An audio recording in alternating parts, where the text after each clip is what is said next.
അസ്സലാമു അലൈക്കും. എൻ്റെ പേര് അലി. ഇപ്പം താമസിക്കുന്നത് ആലിങ്ങലാണ്. ഞാൻ കോഴിക്കോട് സ്നേഹസംവാദം മതം തെറ്റിദ്ധരിക്കപ്പെടുന്നു എന്ന വിഷയത്തെ സംബന്ധിച്ചൊരു ചോദ്യം ചോദിച്ച് അന്ന് എനിക്ക് വ്യക്തമായ മറുപടി കിട്ടിയില്ല. ഇപ്പോൾ ഏതാണെങ്കിലും ആ ചോദ്യമല്ല ഉദ്ദേശിക്കുന്നത്. അത് സത്യസന്ധമായി അതിന് മറുപടി തരുമെന്നുള്ള പ്രതീക്ഷയോടുകൂടിയാണ് ചോദിക്കുന്നത്. ഖുർആനിൽ പറയുന്നതനുസരിച്ച് അള്ളാഹു പരമകാരുണികനും കരുണാനിധിയുമാണ്. ഇതിന് വിരുദ്ധമായി ഒരു ഹദീസ് എൻ്റെ ശ്രദ്ധയിൽപ്പെട്ടിട്ടുണ്ട്. അതൊരു ഇസ്ലാമിക പ്രസിദ്ധീകരണത്തിൽ നിന്ന് കണ്ടതാണ്. സുന്നി അഫ്കാർ എന്ന് പറയുന്ന ഒരു വാരികയിൽ കണ്ട ഒരു കാര്യമാണ്. മനുഷ്യ സൃഷ്ടിപ്പിനെ കുറിച്ചാണ് അതിൽ പറഞ്ഞിരിക്കുന്നത്. ഒരു മനുഷ്യൻ അവൻ്റെ സൃഷ്ടി കാലയളവിൽ 40 ദിവസം ബീജത്തുള്ളികളായി മാതാവിൻ്റെ വയറ്റിൽ സ്ഥിതി ചെയ്യും. പിന്നീടുള്ള 40 ദിവസം രക്തപിണ്ഡമായി സ്ഥിതി ചെയ്യും. അതിനുശേഷമുള്ള 40 ദിവസം മാംസപിണ്ഡമായും സ്ഥിതി ചെയ്യും.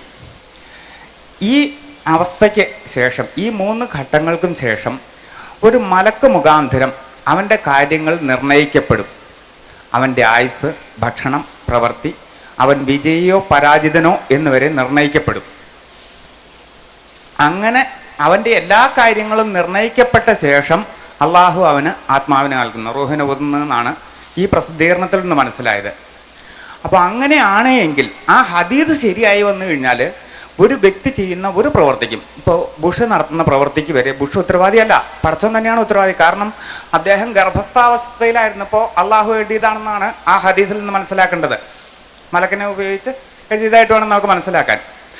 അപ്പോൾ അങ്ങനെ ഉണ്ടെങ്കിൽ മനുഷ്യൻ സ്വയം തെറ്റ് ചെയ്യുന്നുണ്ടോ? അതായത് ഒരു മലക്ക് മുഖാന്തരം ഇങ്ങനെ വിധി എഴുതപ്പെട്ടുകൊണ്ട് മനുഷ്യൻ പിന്നെ സ്വയം തെറ്റ് ചെയ്യുന്നുണ്ടോ? ആ തെറ്റിന് ഉത്തരവാദി ആരാണ്? അതോ ഈ ഹദീസ് തെറ്റാണോ എന്നുള്ളതാണ്. ഖുർആനാണോ ഹദീസാണോ ശരി എന്നാണ് അറിയേണ്ടത്. എൻ്റെ പേര് അലി. ചോദ്യം മനസ്സിലായി.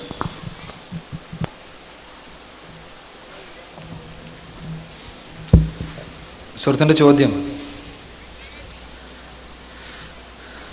ഗർഭസ്ഥ ശിശുവിൻ്റെ പടച്ച തമ്പുരാൻ്റെ മലക്ക് വന്നുകൊണ്ട് അയാളുടെ കാര്യങ്ങളിലുള്ള നിർണയം ആ ശിശുവിലെത്തിക്കുന്നതിനെ കുറിച്ചുള്ള ഹദീസ് അത് ശരിയാണോ?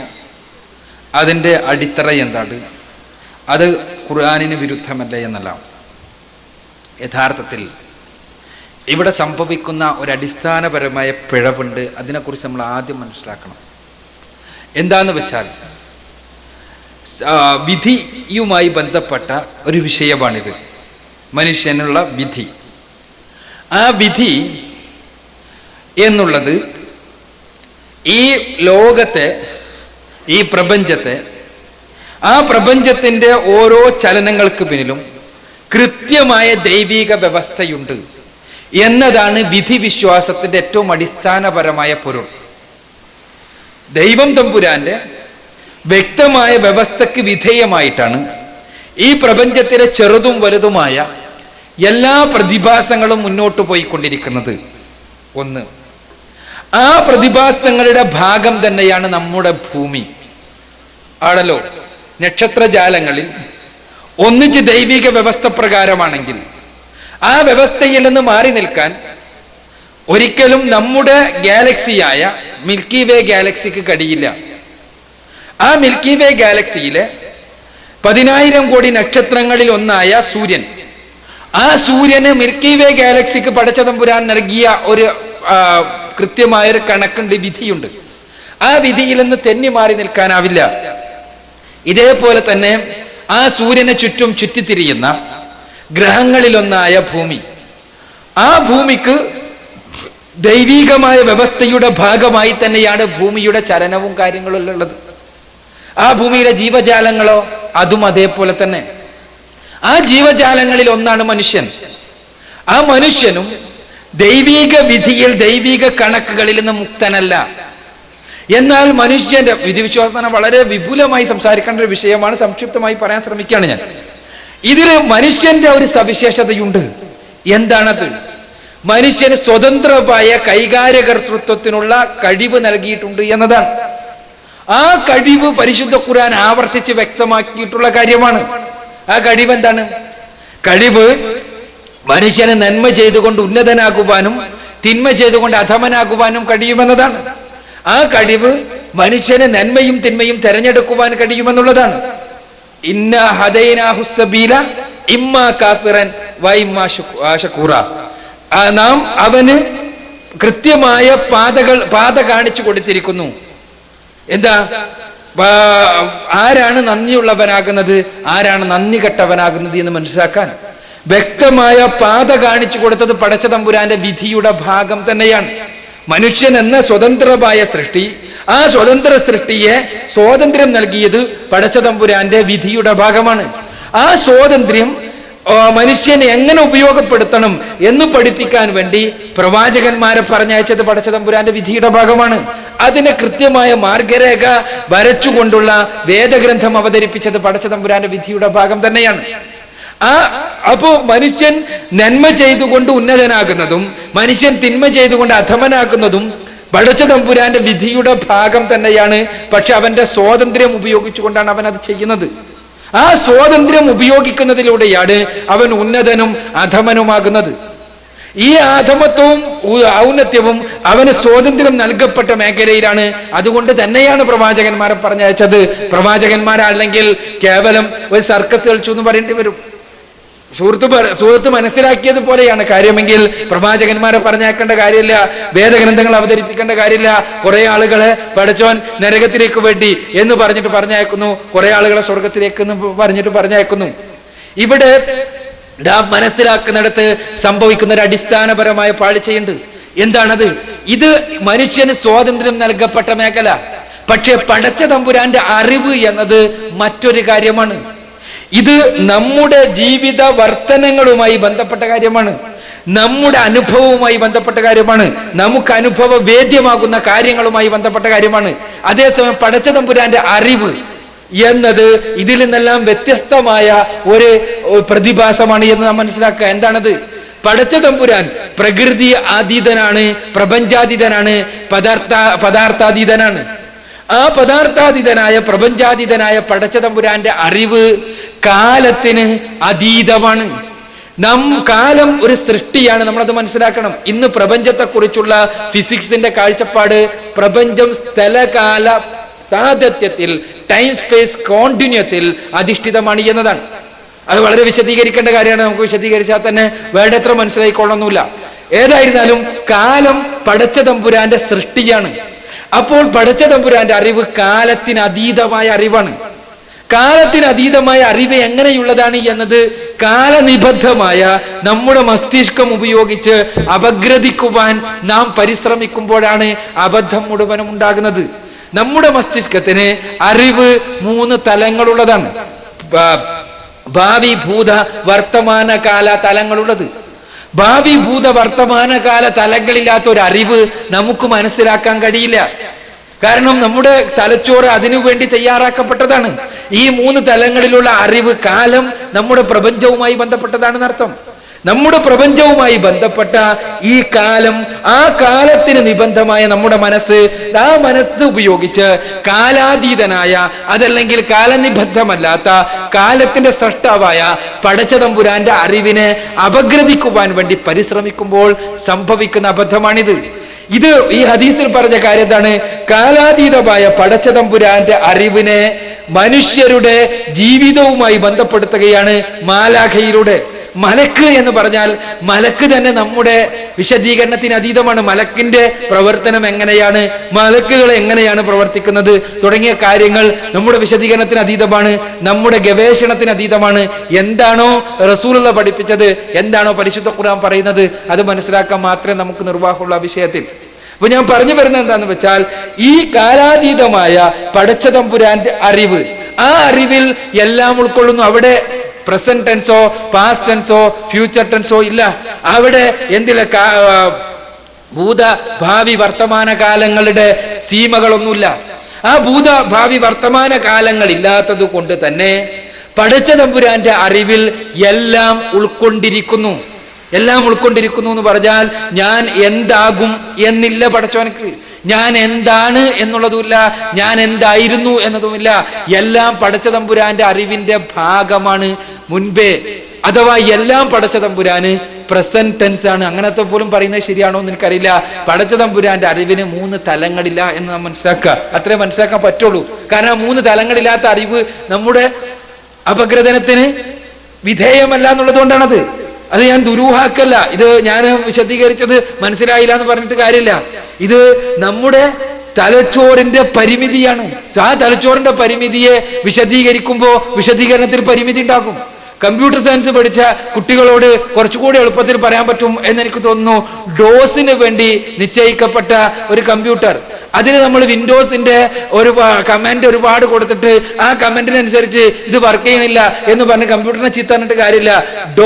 ആ കമ്പ്യൂട്ടർ ഡിസൈൻ ചെയ്തിട്ടുള്ളത് ഡോസിന് വേണ്ടിയാണ്, അതിൽ വിൻഡോസ് വർക്ക് ചെയ്യില്ല.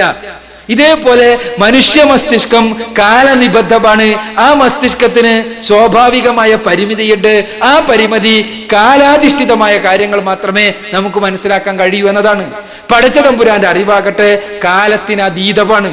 ആ കാലാതീതമായ അറിവിനെ നമ്മുടെ ഈ പരിമിതമായ മസ്തിഷ്കം ഉപയോഗിച്ച് അപഗ്രഥിക്കുവാൻ വേണ്ടി പരിശ്രമിക്കുന്നതാണ് ഈ രംഗത്ത് സംഭവിക്കുന്ന അബദ്ധം.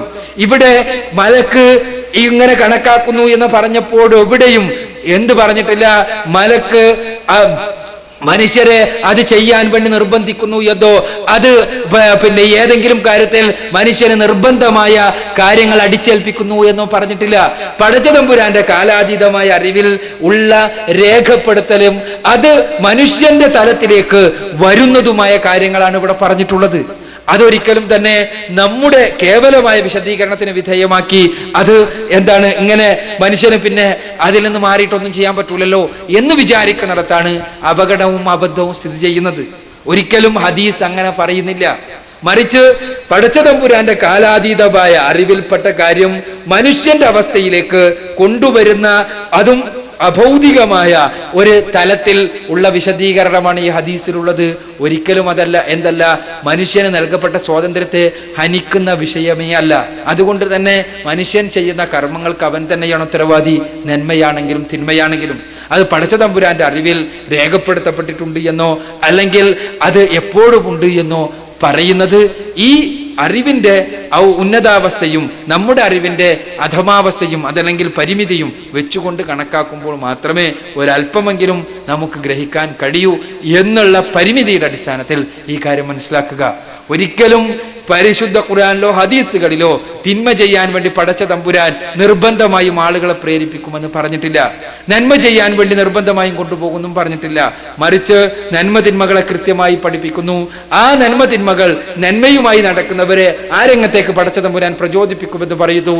അതേസമയം തിന്മയുടെ മാനസികാവസ്ഥയുള്ളവരെ ഒരിക്കലും നന്നാവുകയില്ല എന്ന് തീരുമാനിച്ചവരെ കണ്ണും കാതും ചിന്തയും ഈ നന്മ കണ്ടെത്തുവാൻ വേണ്ടി ഉപയോഗിക്കാത്തവരെ തിന്മയിലേക്ക് തന്നെ നയിച്ചുകൊണ്ടിരിക്കും എന്നും പറഞ്ഞിരിക്കുന്നു എന്ന് മാത്രമേ ഉള്ളൂ എന്നതാണ് വളരെ സംക്ഷിപ്തമായ വിശദീകരണം എന്നാണ് എനിക്ക് സൂചിപ്പിക്കാൻ.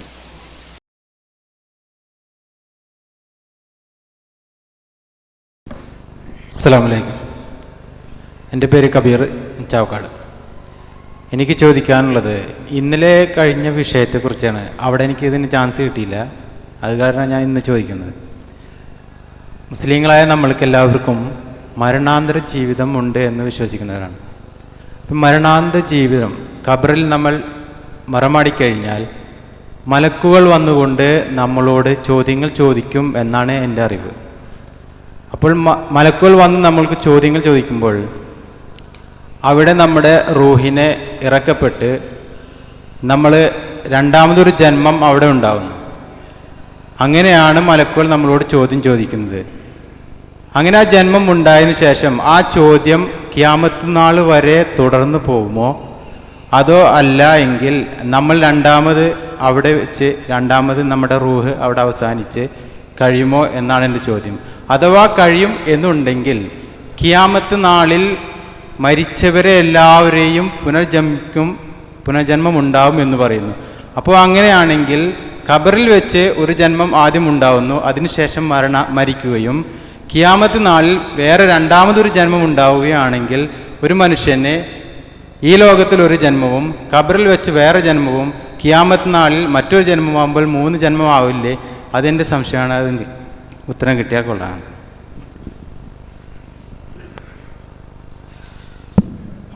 സുഹൃത്തിൻ്റെ ചോദ്യം ഖബറിലെ ശിക്ഷയെയും രക്ഷയെയും അത് അവിടെ ഖബറുമായി ബന്ധപ്പെട്ട ജീവിതത്തെയും കുറിച്ചുള്ളത്. ഇവിടെ നമ്മൾ മനസ്സിലാക്കേണ്ട പ്രധാനപ്പെട്ട ചില കാര്യങ്ങളുണ്ട്. ഒന്ന്,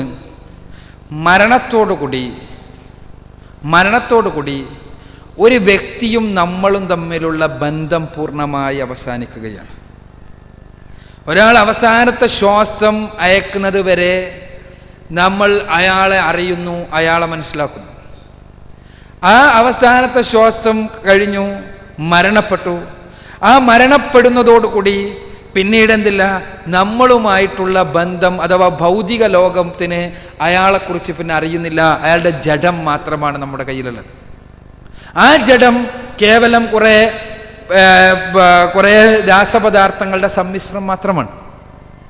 ഇവിടെ മരണത്തോടുകൂടി അയാളും നമ്മളും തമ്മിലുള്ള, അയാളെക്കുറിച്ച് അറിവും നമ്മളും തമ്മിലുള്ള ബന്ധം നഷ്ടപ്പെടുന്നു.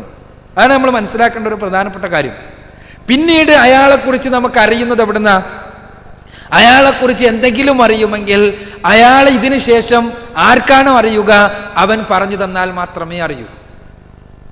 ഇതിനുശേഷം നമുക്ക് പിന്നെ അറിവില്ല. നമ്മളുടെ അളവുകൾ മുഴുവനും അവസാനിച്ചു, നമ്മളുടെ അന്വേഷണങ്ങൾ മുഴുവനും അവസാനിച്ചു, നമ്മളുമായുള്ള ബന്ധം പൂർണ്ണമായി അറ്റു. ആ വ്യക്തി, അയാൾ എന്നുള്ളൊരു വ്യക്തിയുമായിട്ടുള്ള ബന്ധം. പിന്നെ നമുക്കുണ്ടാകുന്ന അറിവ് എവിടുന്നാണ്?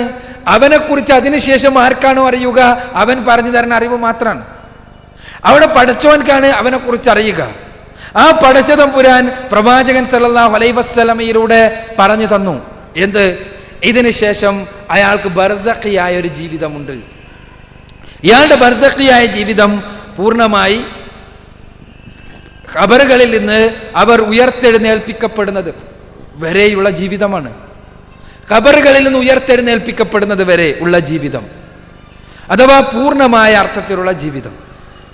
ആ പൂർണ്ണാർത്ഥത്തിലുള്ള ജീവിതത്തിലേക്ക് തിരിച്ച് ശരീരവും ആത്മാവുമായി തിരിച്ചു വരുന്നത് വരെ ഉള്ള ജീവിതം ബർസഖിയായ ജീവിതമാണ്. ആ ജീവിതത്തെക്കുറിച്ച് നമുക്ക് നമ്മുടെ അനാലിസിസിൽ ഒന്നും പറയാൻ സാധ്യമല്ല. റസൂലുള്ളാഹി സ്വല്ലല്ലാഹു അലൈഹി വസല്ലം എന്തു പറഞ്ഞുവോ, ഖുർആൻ എന്തു പറഞ്ഞുവോ, അത് അതേപോലെ പറയാനേ സാധിക്കൂ. അവിടെ റസൂലുള്ളാഹി സ്വല്ലല്ലാഹു അലൈഹി വസല്ലം പഠിപ്പിച്ചു എന്ത്? ഖബറിലെ ശിക്ഷയുണ്ട്. അവിടെ ശിക്ഷയുണ്ട്, രക്ഷയുണ്ട്. ആ രക്ഷ എങ്ങനെയാണ് ശരീരവുമായി ബന്ധപ്പെടുക, എങ്ങനെയാണ് ആത്മാവുമായി ബന്ധപ്പെടുക, ഇത് പ്രവാചകൻ സല്ലല്ലാഹു അലൈഹി വസല്ലം പഠിപ്പിച്ചു. അതേ നമുക്കറിയൂ, അതിനപ്പുറത്തേക്ക് നമുക്കറിയില്ല. ആ ഖബറിലെ ശിക്ഷ എന്ന് പറയുമ്പോൾ അയാൾക്ക് അനുഭവപ്പെടുന്നത് നമ്മളുടെ അനുഭവത്തിൽ വരില്ല എന്ന് വന്നേക്കാം. അത് നമ്മൾ മനസ്സിലാക്കേണ്ടതുണ്ട്. അനുഭവം എന്നുള്ളത് വ്യക്തികൾക്ക് ശാരീരികമായി പോലും അനുഭവപ്പെടുന്നത് നമ്മളുടെ അനുഭവത്തിൽ വരാതിരിക്കാം. ഇപ്പോൾ ഉറക്കത്തിൽ കാണുന്ന കാര്യങ്ങൾ, ഉറക്കത്തിൽ ഭയപ്പെടുന്നു, പ്രയാസപ്പെടുന്നു, കരയുന്നു. അയാൾക്ക് എല്ലാ പ്രയാസങ്ങളും അനുഭവപ്പെടുന്നു, അയാൾക്ക് മാനസികമായ വ്യഥയുണ്ടാകുന്നു. പക്ഷേ ഇത് കാണുന്ന ആൾക്കോ അയാൾ സുഖമായിട്ട് ഉറങ്ങണം. ആ സമയത്ത് അയാൾ എല്ലാ അർത്ഥത്തിലും പ്രയാസപ്പെടുന്നുണ്ട്, എല്ലാ അർത്ഥത്തിലും അയാൾക്ക് ഇപ്പോൾ ഒരാൾ ചീത്ത പറഞ്ഞാൽ നമുക്ക് എന്താ ഉണ്ടാവുക? മാനസികമായ പ്രയാസമാണല്ലോ. ഭൗതികമായി മാനസികമായ പ്രയാസമാണ് ഉണ്ടാവുക. ഈ പ്രയാസങ്ങൾ അയാൾ അനുഭവപ്പെടുന്നു. വേദനിക്കുമ്പോൾ എന്താ ഉണ്ടാവുക? നമ്മൾക്ക് പ്രയാസം ഉണ്ടാകും. ആ പ്രയാസം കേവല ശാരീരിക വേദന മാത്രമല്ല, മാനസികമായ പ്രയാസം ഉണ്ടാകും. അതാണ് അടിസ്ഥാനപരമായിട്ടുള്ളത്. അത് ഇയാൾ അനുഭവപ്പെടുന്നു. പക്ഷേ കണ്ടിരിക്കുന്ന ആൾക്കോ ഒന്നും അനുഭവപ്പെടുന്നില്ല. ഇങ്ങനെ സംഭവിക്കണമെന്ന് അയാൾ അറിയണില്ല. ഇതേ രൂപത്തിൽ ആകാം ചിലപ്പോൾ ഖബറിലെ ശിക്ഷയെക്കുറിച്ച് പറഞ്ഞത്, നമുക്കറിയില്ല. കാരണം റസൂലുള്ളാഹി ഇത് ആ ഒരു ലോകത്തെക്കുറിച്ച് നമുക്ക് ലഭിക്കുവാനുള്ള അറിവിന്റെ വാതിൽ എന്താണ്? റസൂലുള്ളാഹി സ്വല്ലല്ലാഹു അലൈഹി വസല്ലമയും പരിശുദ്ധ ഖുർആനും മാത്രമാണ്. ആ അറിവ് എത്രത്തോളം റസൂലുള്ളാഹി സ്വല്ലല്ലാഹു അലൈഹി വസല്ലം പറഞ്ഞതാണ് എന്ന് പരിശോധിക്കുക മാത്രമേ നിർവാഹമുള്ളൂ. അവിടെ റസൂലുള്ളാഹി സ്വല്ലല്ലാഹു അലൈഹി വസല്ലമയിൽ നിന്നുള്ളതാണ്, സ്വഹീഹാണ് എന്ന് ബോധ്യപ്പെട്ടാൽ മരണാനന്തര ജീവിതത്തെക്കുറിച്ച് പ്രവാചകൻ സല്ലല്ലാഹു അലൈഹി വസല്ലം നൽകുന്ന അറിവ് അത് പൂർണ്ണമായി സത്യമാണ് എന്ന് നമ്മൾ മനസ്സിലാക്കുന്നു. കാരണം ആ അറിവ് അളക്കുവാൻ നമ്മുടെ കയ്യിൽ മറ്റു മാനദണ്ഡങ്ങളൊന്നുമില്ല. നമ്മുടേക്കും അയാളുമായിട്ടുള്ള ബന്ധം മരണത്തോടു കൂടി അവസാനിച്ചു. വസ്തുനിഷ്ഠമായ ബന്ധം. അപഗ്രഥനാത്മകമായ ബന്ധം. പിന്നെ നമുക്ക് അയാളുടെ ജീവിതത്തെയോ അയാളുടെ പ്രയാസങ്ങളുടെയോ അയാളെക്കുറിച്ചോ വസ്തുനിഷ്ഠമായി അളക്കാൻ നമ്മുടെ കൈകളിൽ ഒരു മാനദണ്ഡമില്ല. അവിടെ പിന്നെ നമുക്ക് ഈ അറിവ് മാത്രം നിർവാഹമുള്ളൂ. ഇവിടെ 3 ജീവിതമുണ്ടോ എന്ന് ചോദിച്ചാൽ സത്യത്തിൽ 3 ജീവിതം തന്നെയാണ്. 3 ജീവിതം തന്നെ. എന്താ? മരണത്തോടുകൂടി അയാളുടെ ആത്മാവ് മറ്റൊരു ജീവിതത്തിലേക്ക് പ്രവേശിക്കുകയാണ്. ഹദീസുകൾ പറയുന്നത് ബർസഖിയായ ജീവിതം. ആ ബർസഖിയായ ജീവിതത്തിൽ ശരീരവുമായി ബന്ധപ്പെടുന്നത് നമ്മൾ ഈ കാണുന്ന ഈ ജഡശരീരവുമായിട്ടാണോ അതല്ലേ എന്നുള്ളത് നമുക്ക് അറിയില്ല. ഞാൻ പറഞ്ഞല്ലോ, റസൂലുള്ളാഹി എത്ര പറയുന്നത് അതാ നമുക്കറിയൂ. അപ്പോൾ അതേസമയം ബർസഖിയായ ജീവിതം മുഴുവനും ഒരു ജീവിതം തന്നെയാണ്. അയാൾക്ക് ജീവിതം തന്നെയാണ്. മരിച്ചതിന് ശേഷം ഉയർത്തെഴുന്നേൽപ്പിക്കുന്ന സമയത്ത് അയാൾ പറയുന്നതായി ഹദീസുകളിലും പരിശുദ്ധ ഖുർആനിലും എല്ലാം കാണാൻ സാധിക്കുന്നത്, ഞാൻ സുഖസുഷിപ്തിയിലായിരുന്നല്ലോ, ആരാണ് എന്നെ വിളിച്ചുണർത്തിയത് എന്നാണ്. അപ്പോ അയാൾക്ക് ഉറക്കിന് സമാനമായ രീതിയിലുള്ള ഒരു ജീവിതം മരണം മുതൽക്ക് പുനരുദ്ധാനം വരെയുണ്ട്. ആ ജീവിതത്തിലെ ഒരു സംഭവമാണ് ചോദ്യം ചെയ്യൽ.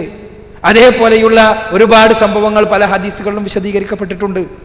ഒരാളുടെ പൂർണ്ണമായി ശാരീരികമായ ശരീരവും ആത്മാവും ഉള്ള അവസ്ഥയാണ് ഈ ഭൂമിയിലുള്ളത്. മരിക്കുന്നതോടുകൂടി അയാൾ എന്തായി? നമ്മളുടെ ജനനത്തിന് മുമ്പ് നമ്മൾ ആത്മീയ ലോകത്തായിരുന്നു. റസൂലുള്ളാഹി സ്വല്ലല്ലാഹു അലൈഹി വസല്ലം പഠിപ്പിച്ചിട്ടുണ്ട് അക്കാര്യം. ആത്മാവിനെ പടച്ച തമ്പുരാൻ സൃഷ്ടിച്ചു എന്നും നമ്മളുടെ ആത്മാവ് അത് നമ്മൾക്ക് ദാനമായി ലഭിക്കുന്നതാണ് എന്നുള്ള കാര്യം. അപ്പോൾ ഇങ്ങനെ ആത്മീയമായ ഒരു അവസ്ഥ നമുക്കുണ്ടായിരുന്നു. അതേപോലെ തന്നെ ഇവിടെ ആത്മാവും ശരീരവുമുള്ള അവസ്ഥയാണ്.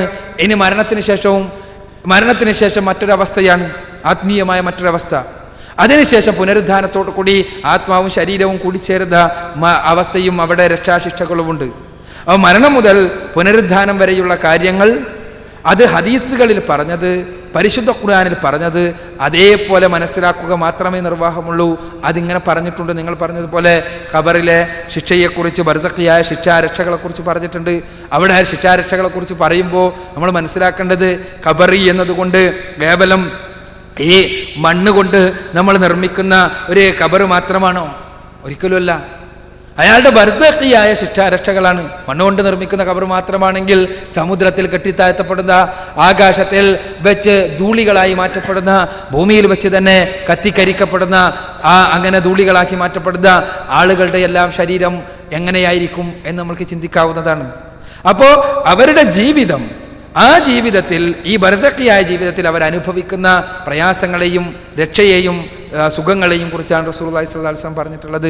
അതിൽപ്പെട്ട ഒന്നാണ് ഈ ഖബറിലെ ശിക്ഷയും അതേപോലെ തന്നെ ചോദ്യം ചെയ്യലുമെല്ലാം. അത് നടക്കുക തന്നെ ചെയ്യും. പക്ഷെ അതിൻ്റെ രീതി റസൂലുള്ളാഹി പറഞ്ഞു തന്നത് മാത്രമേ നമുക്കറിയൂ. അതിനപ്പുറത്തേക്ക് നമുക്ക് ഗവേഷണം ചെയ്യാൻ കഴിയില്ല. കാരണം നമ്മുടെ ഗവേഷണം അവസാനിക്കുന്ന സ്ഥലമാണ് മരണം എന്നുള്ളത് കൊണ്ട്.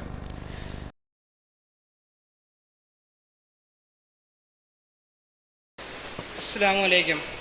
ഞാൻ നുബിൻ ഇസ്മായിൽ. എനിക്ക് ചോദിക്കാമെന്ന് വെച്ചാൽ ഒരു ജെന്യുവൻ ഡൗട്ടാണ്. ഇസ്ലാം എന്ന് പറയുമ്പോൾ നീതിയുടെ മതമാണ്. അപ്പം ഒരു സ്ത്രീ വിവാഹമോചിതയായാൽ അവർക്ക് അടുത്തൊരു വിവാഹം കഴിക്കാൻ വേണ്ടി ഒരു ഇദ്ദയുടെ കാലാവധി പിന്നിടണം. അപ്പോൾ ഇദ്ദ എന്ന് വെച്ചാൽ ഈ അവർക്ക് ഗർഭം ഉണ്ടോ ഇല്ലയെന്ന് അറിയാൻ വേണ്ടിയാകുന്നു. ഇപ്പം മോഡേൺ ടെക്നോളജി വെച്ച് നമുക്ക് വിത്തിൻ ഡേയ്സ് തന്നെ അറിയാൻ പറ്റും അവർക്ക് ഗർഭം ഉണ്ടോ ഇല്ലയെന്ന്. എന്നിട്ടും ഈ ഇദ്ദയ്ക്ക് വേണ്ടി കാത്തിരിക്കുന്നത് ഒരു അനീതിയല്ലേ? ഇസ്ലാം എന്ന് പറയുമ്പോൾ ലോക അവസാനം വരെ ഉള്ളതാണ്. അപ്പോൾ ഇതിന് അനീതിയാകുമോ? സുഹൃത്തിൻ്റെ ചോദ്യം ഞാൻ മനസ്സിലായത് പറയാം. അതുകൊണ്ട് പറഞ്ഞിട്ടൊന്നും മനസ്സിലാവണില്ല, മഴയുണ്ട് പുറത്ത്, അതുകൊണ്ടാണ് തോന്നുന്നു. ചോദ്യം ഇസ്ലാം എല്ലാ കാലത്തിനും പ്രായോഗികമാണോ? കാരണം ഇദ്ദ കാലഘട്ടത്തെക്കുറിച്ച് പറഞ്ഞിട്ടുണ്ട്. ഇദ്ദ ഗർഭമുണ്ടോ എന്ന് അറിയാൻ വേണ്ടിയുള്ളതാണ്. ആ സമയത്ത് ഇപ്പോൾ ഗർഭമുണ്ടോ എന്ന് പരിശോധിക്കാൻ വേറെ മാർഗങ്ങളുണ്ട്. അതുകൊണ്ട് പിന്നെ പ്രായോഗികമാണോ എന്നല്ലേ യഥാർത്ഥത്തിൽ സുഹൃത്തിൻ്റെ ചോദ്യം നിങ്ങൾ മനസ്സിലാക്കി.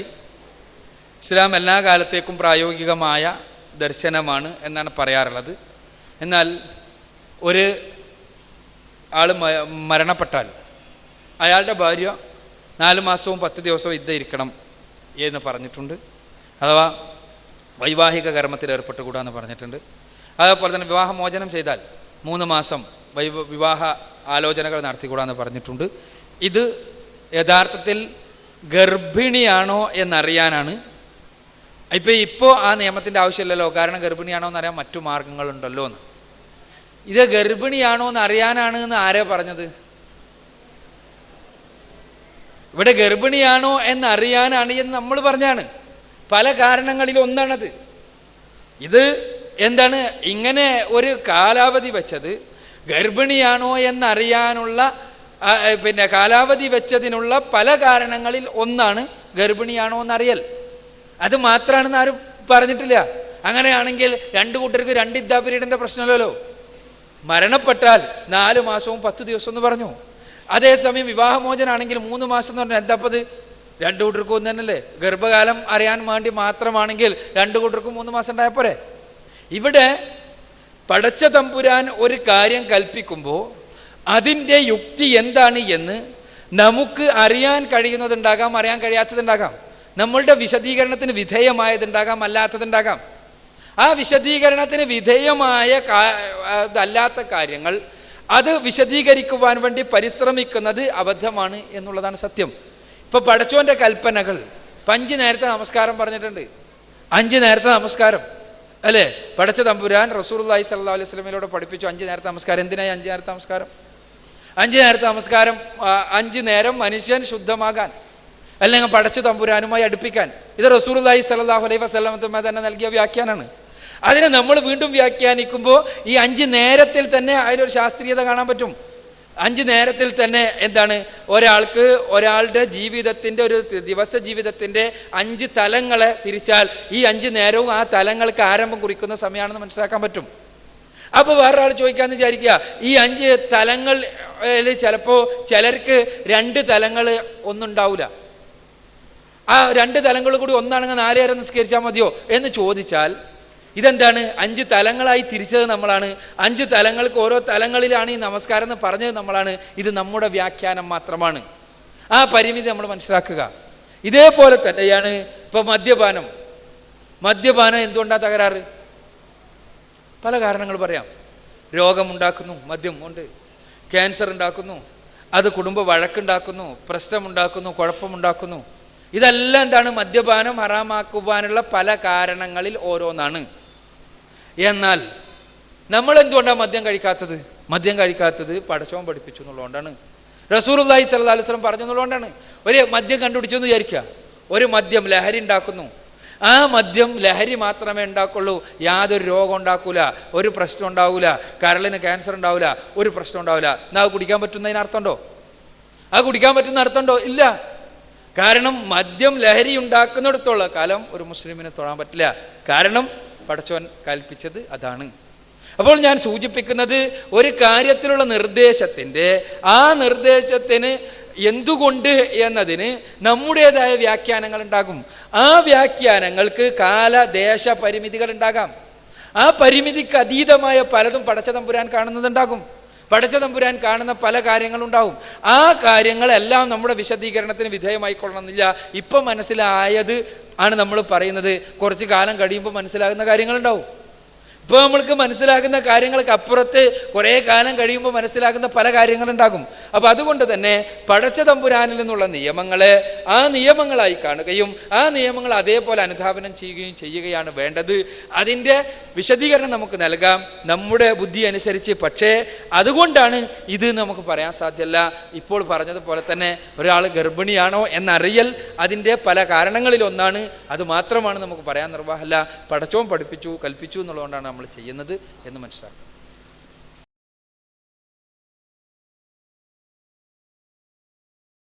ഈ ആനുകാലികമായിട്ട് ലോകത്തിനെമ്പാടും ഒരുപാട് സംഘർഷങ്ങളും ഇതും നടക്കുന്നുണ്ട്. പക്ഷെ എന്നും ഒരു ഭാഗത്ത് ഇസ്ലാമാണ്, എവിടെയും ഈ മതം തെറ്റിദ്ധരിക്കപ്പെടുന്നു. അതെന്തുകൊണ്ടാണ്?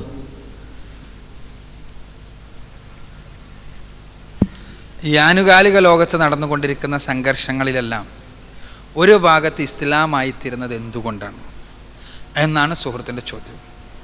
സത്യത്തിൽ എന്താണ് സംഘർഷങ്ങൾ? ലോകത്ത് നടക്കുന്ന സംഘർഷങ്ങൾ എന്താണ്? അടിസ്ഥാനപരമായി ഒരു സംസ്കാരങ്ങളുടെ സംഘട്ടനം അടിസ്ഥാനപരമായി ലോകത്ത് നടക്കുന്നുണ്ട്. എന്താണ് സംസ്കാരങ്ങളുടെ സംഘട്ടനം കൊണ്ട് വിവക്ഷിക്കുന്നത്? സംസ്കാരങ്ങളുടെ സംഘട്ടനം എന്ന് പറഞ്ഞാൽ ആധുനികത എന്ന് പറഞ്ഞ് അടിച്ചേൽപ്പിക്കുന്ന നമ്മൾ പറയാറുള്ളൊരു മുതലാളിത്ത സംസ്കാരം, ജീവിതത്തിൽ മൂല്യത്തിന് വിലയില്ലാത്ത, എന്തിനേയും കച്ചവടത്തിൻ്റെ കണ്ണോടുകൂടി മാത്രം നോക്കുന്ന, എല്ലാറ്റിലും സ്വാർത്ഥമായ കഴുകക്കണ്ണുകൾ മാത്രമുള്ള ഒരു സംസ്കാരം. ആ സംസ്കാരം ഒരു വശത്ത്, മറുവശത്ത് ധാർമ്മികതയുടെ സംസ്കാരം. ആ ധാർമ്മികതയുടെ സംസ്കാരവും ഈ ഭൗതികതയുടെ സംസ്കാരം തമ്മിൽ എന്നും ഏറ്റുമുട്ടലുണ്ടായിട്ടുണ്ട്.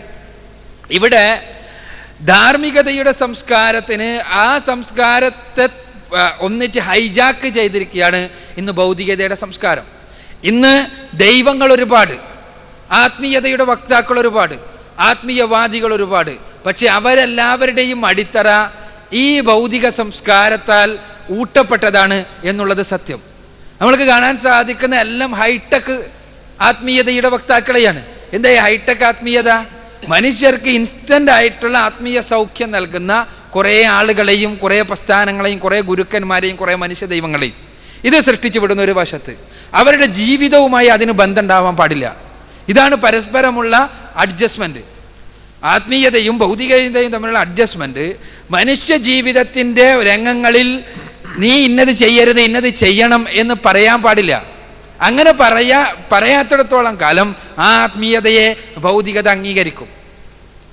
അതേസമയം ജീവിതത്തിൻ്റെ രംഗങ്ങളിൽ നിങ്ങൾ ഇന്നത് ചെയ്യണം, ഇന്നത് ചെയ്യരുത് എന്ന് പറയുമ്പോൾ അവിടെ ഈ ഭൗതികതയുടെ വക്താക്കളുടെ അവകാശങ്ങളിൽ ആത്മീയത കൈകടത്തുകയാണ്.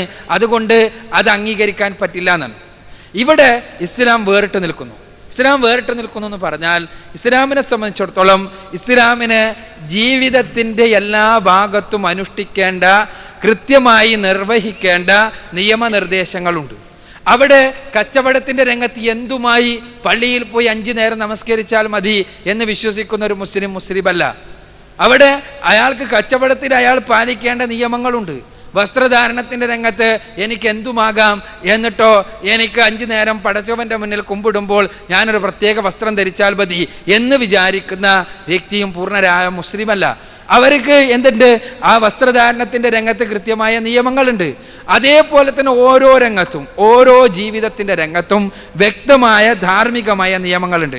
ആ നിയമങ്ങൾ അനുഷ്ഠിച്ചു കൊണ്ട് പോകുന്നത് കൊണ്ട് തന്നെ ഒരു സംസ്കാരങ്ങളുടെ സംഘട്ടനം ഇവിടെ അടിസ്ഥാനപരമായി ഇസ്ലാമും ഭൗതികതയും തമ്മിലായിത്തീരുന്നു. ഇസ്ലാമും ഭൗതികതയും തമ്മിൽ സംസ്കാരങ്ങളുടെ സംഘട്ടനം നടക്കുമെന്ന് സത്യത്തിൽ പ്രഗത്ഭരായ സാമൂഹ്യ ശാസ്ത്രജ്ഞന്മാർ മുൻപ് തന്നെ പ്രവചിച്ചതാണ്.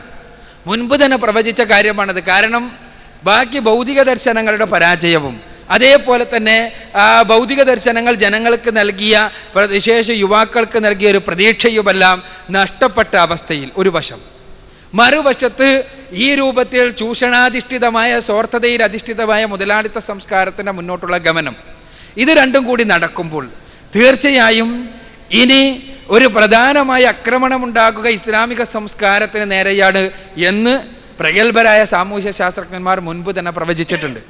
അപ്പോൾ ഇസ്ലാമിനെ സത്യത്തിൽ ശത്രുവായി ഭൗതികത, അങ്ങനെയാണ് ഞാൻ പറയുക, ഏതെങ്കിലും ഒരു പ്രത്യേക രാജ്യബദ്ധോ ഏതെങ്കിലും ഒരു പ്രത്യേക പ്രദേശബദ്ധോ എന്നല്ല, മറിച്ച് പൊതുവായ ഭൗതികത, അത് പ്രത്യേക സാമ്രാജ്യത്വ രാജ്യങ്ങളുടെ നേതൃത്വത്തിൽ നടക്കുന്ന ഭൗതികത.